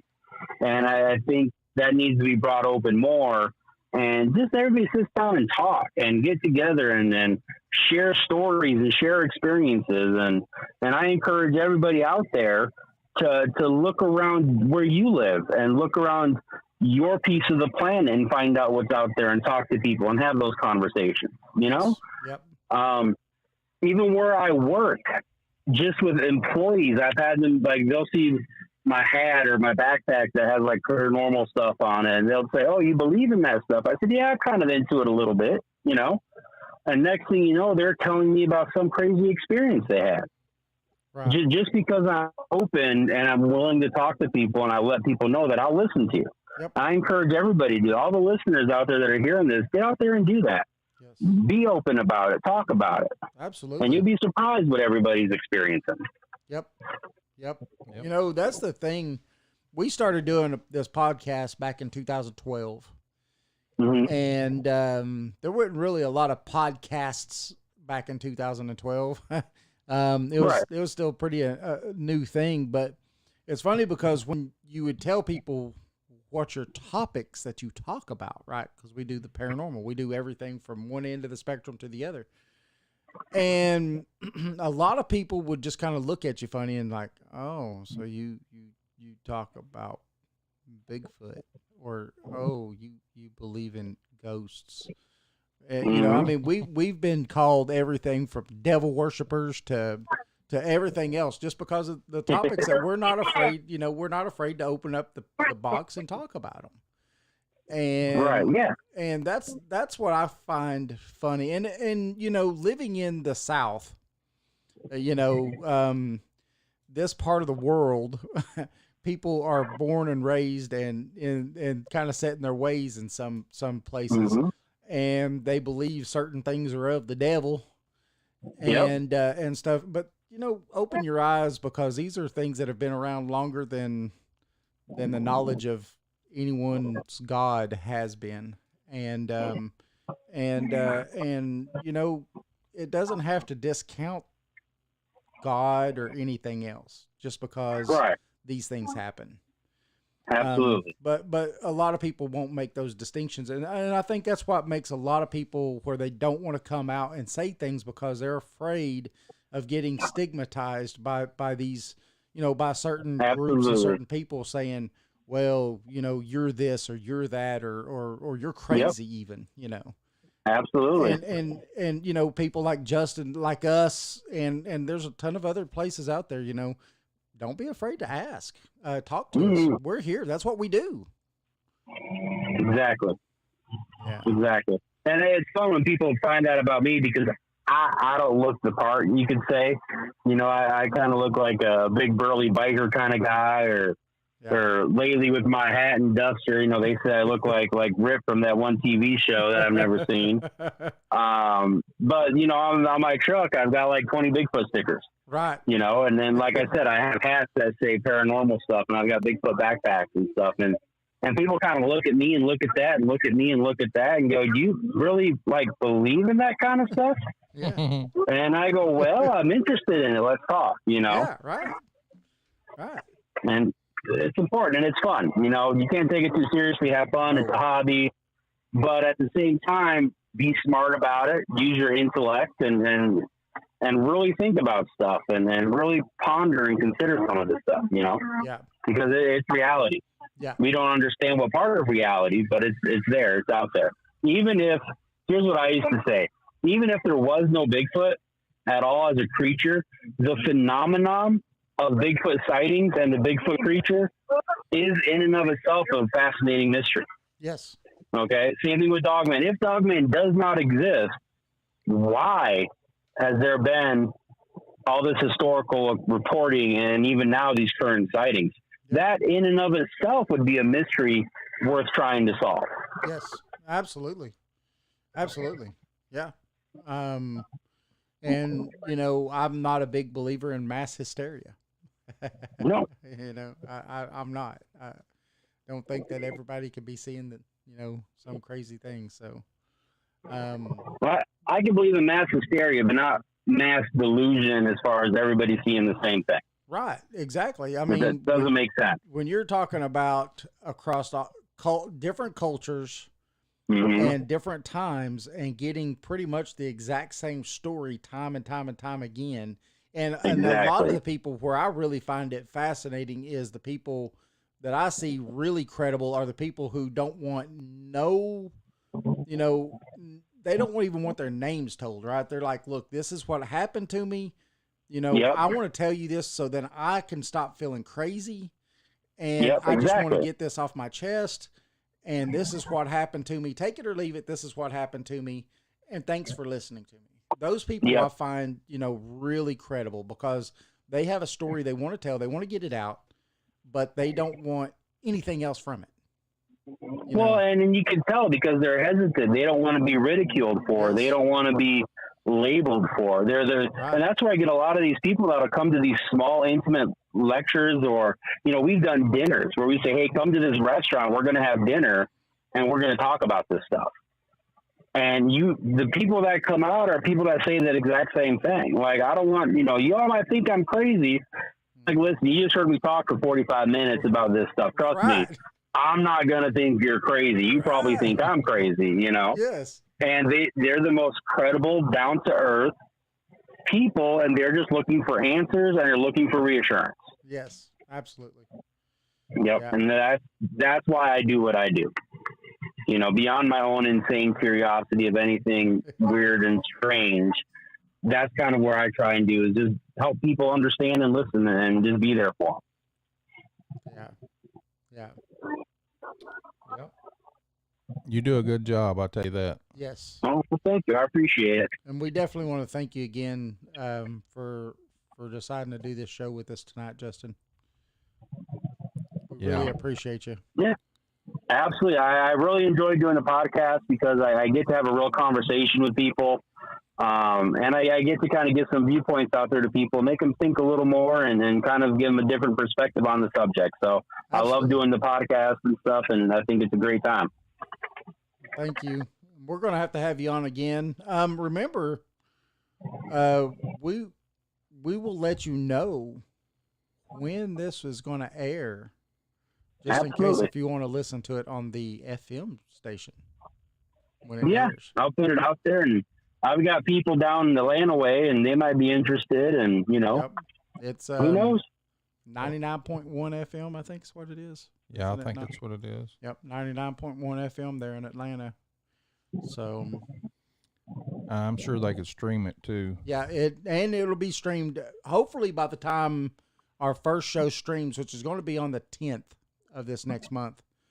10th at 10 p.m. Yeah. And we're going to be on every Saturday at 10 p.m. after that, because it's going to be after our live show.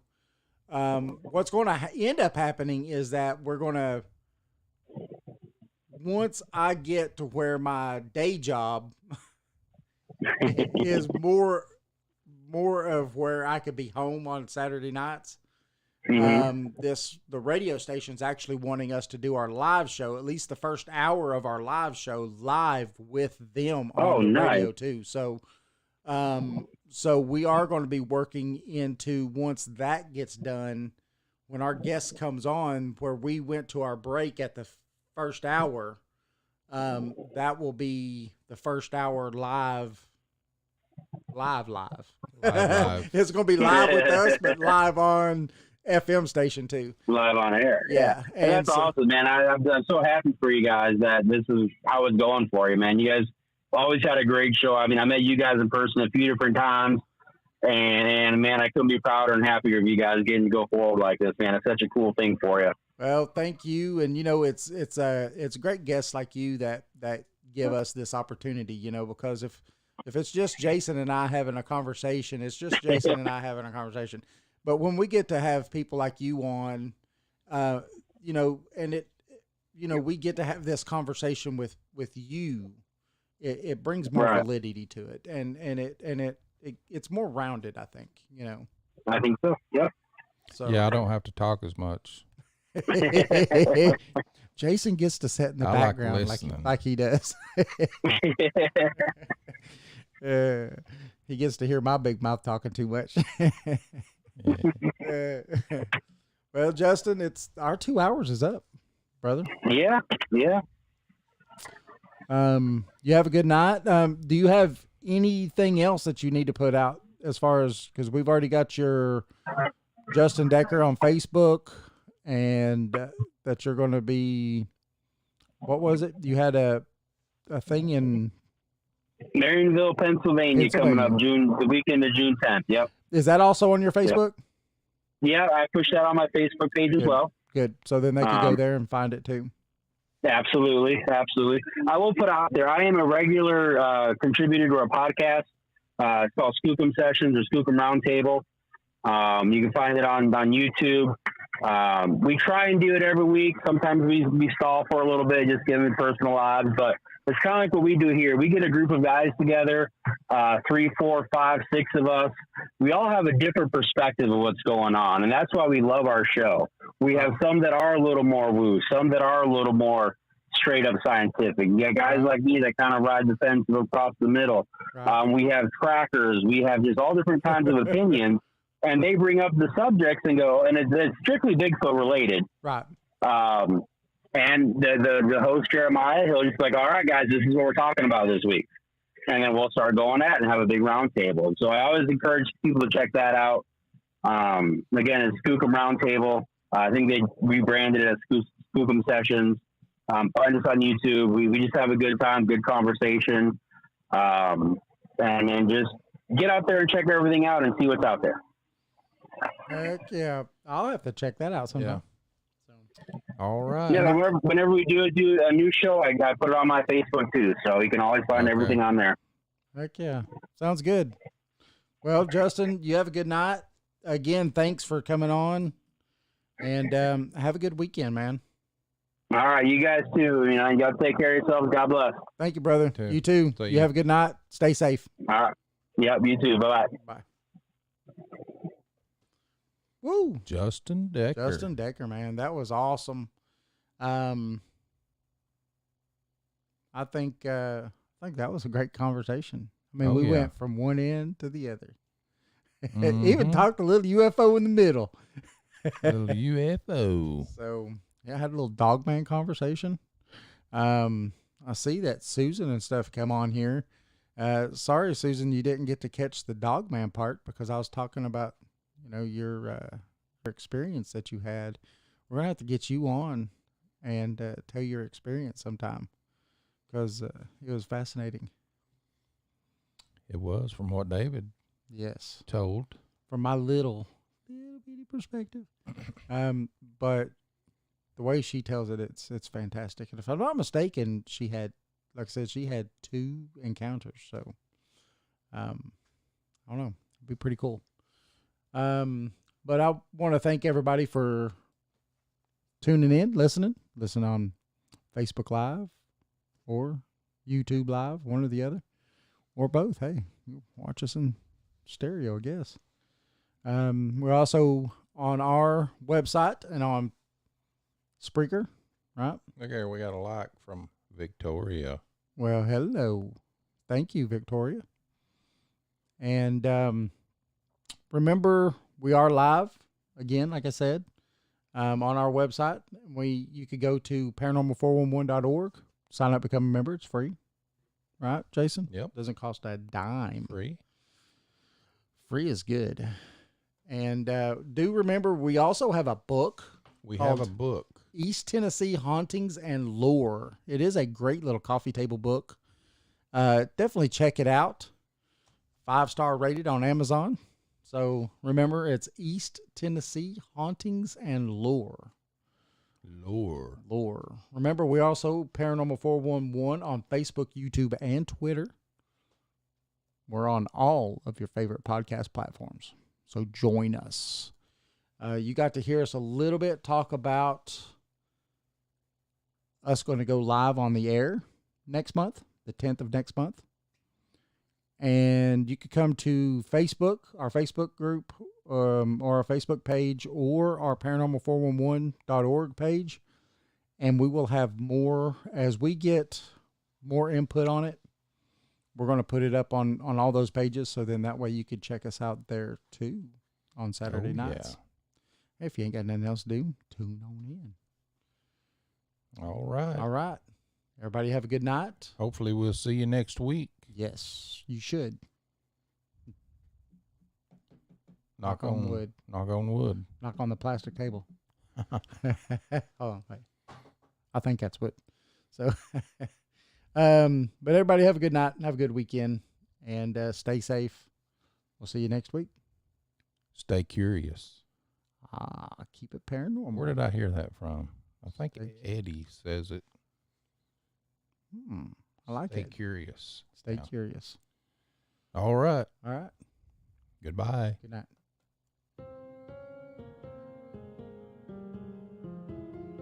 Thanks for listening to the show. You can find us on Facebook and Twitter at Paranormal 411. Join us on the website at paranormal411.org. It's free to sign up and become a member. All of our upcoming shows are on the guest and events page. You can also listen to past shows on the website as well. And if you like the show and want to support us, you can do that by becoming a premium member for only $2 a month. Thanks for listening to Paranormal 411. Join us.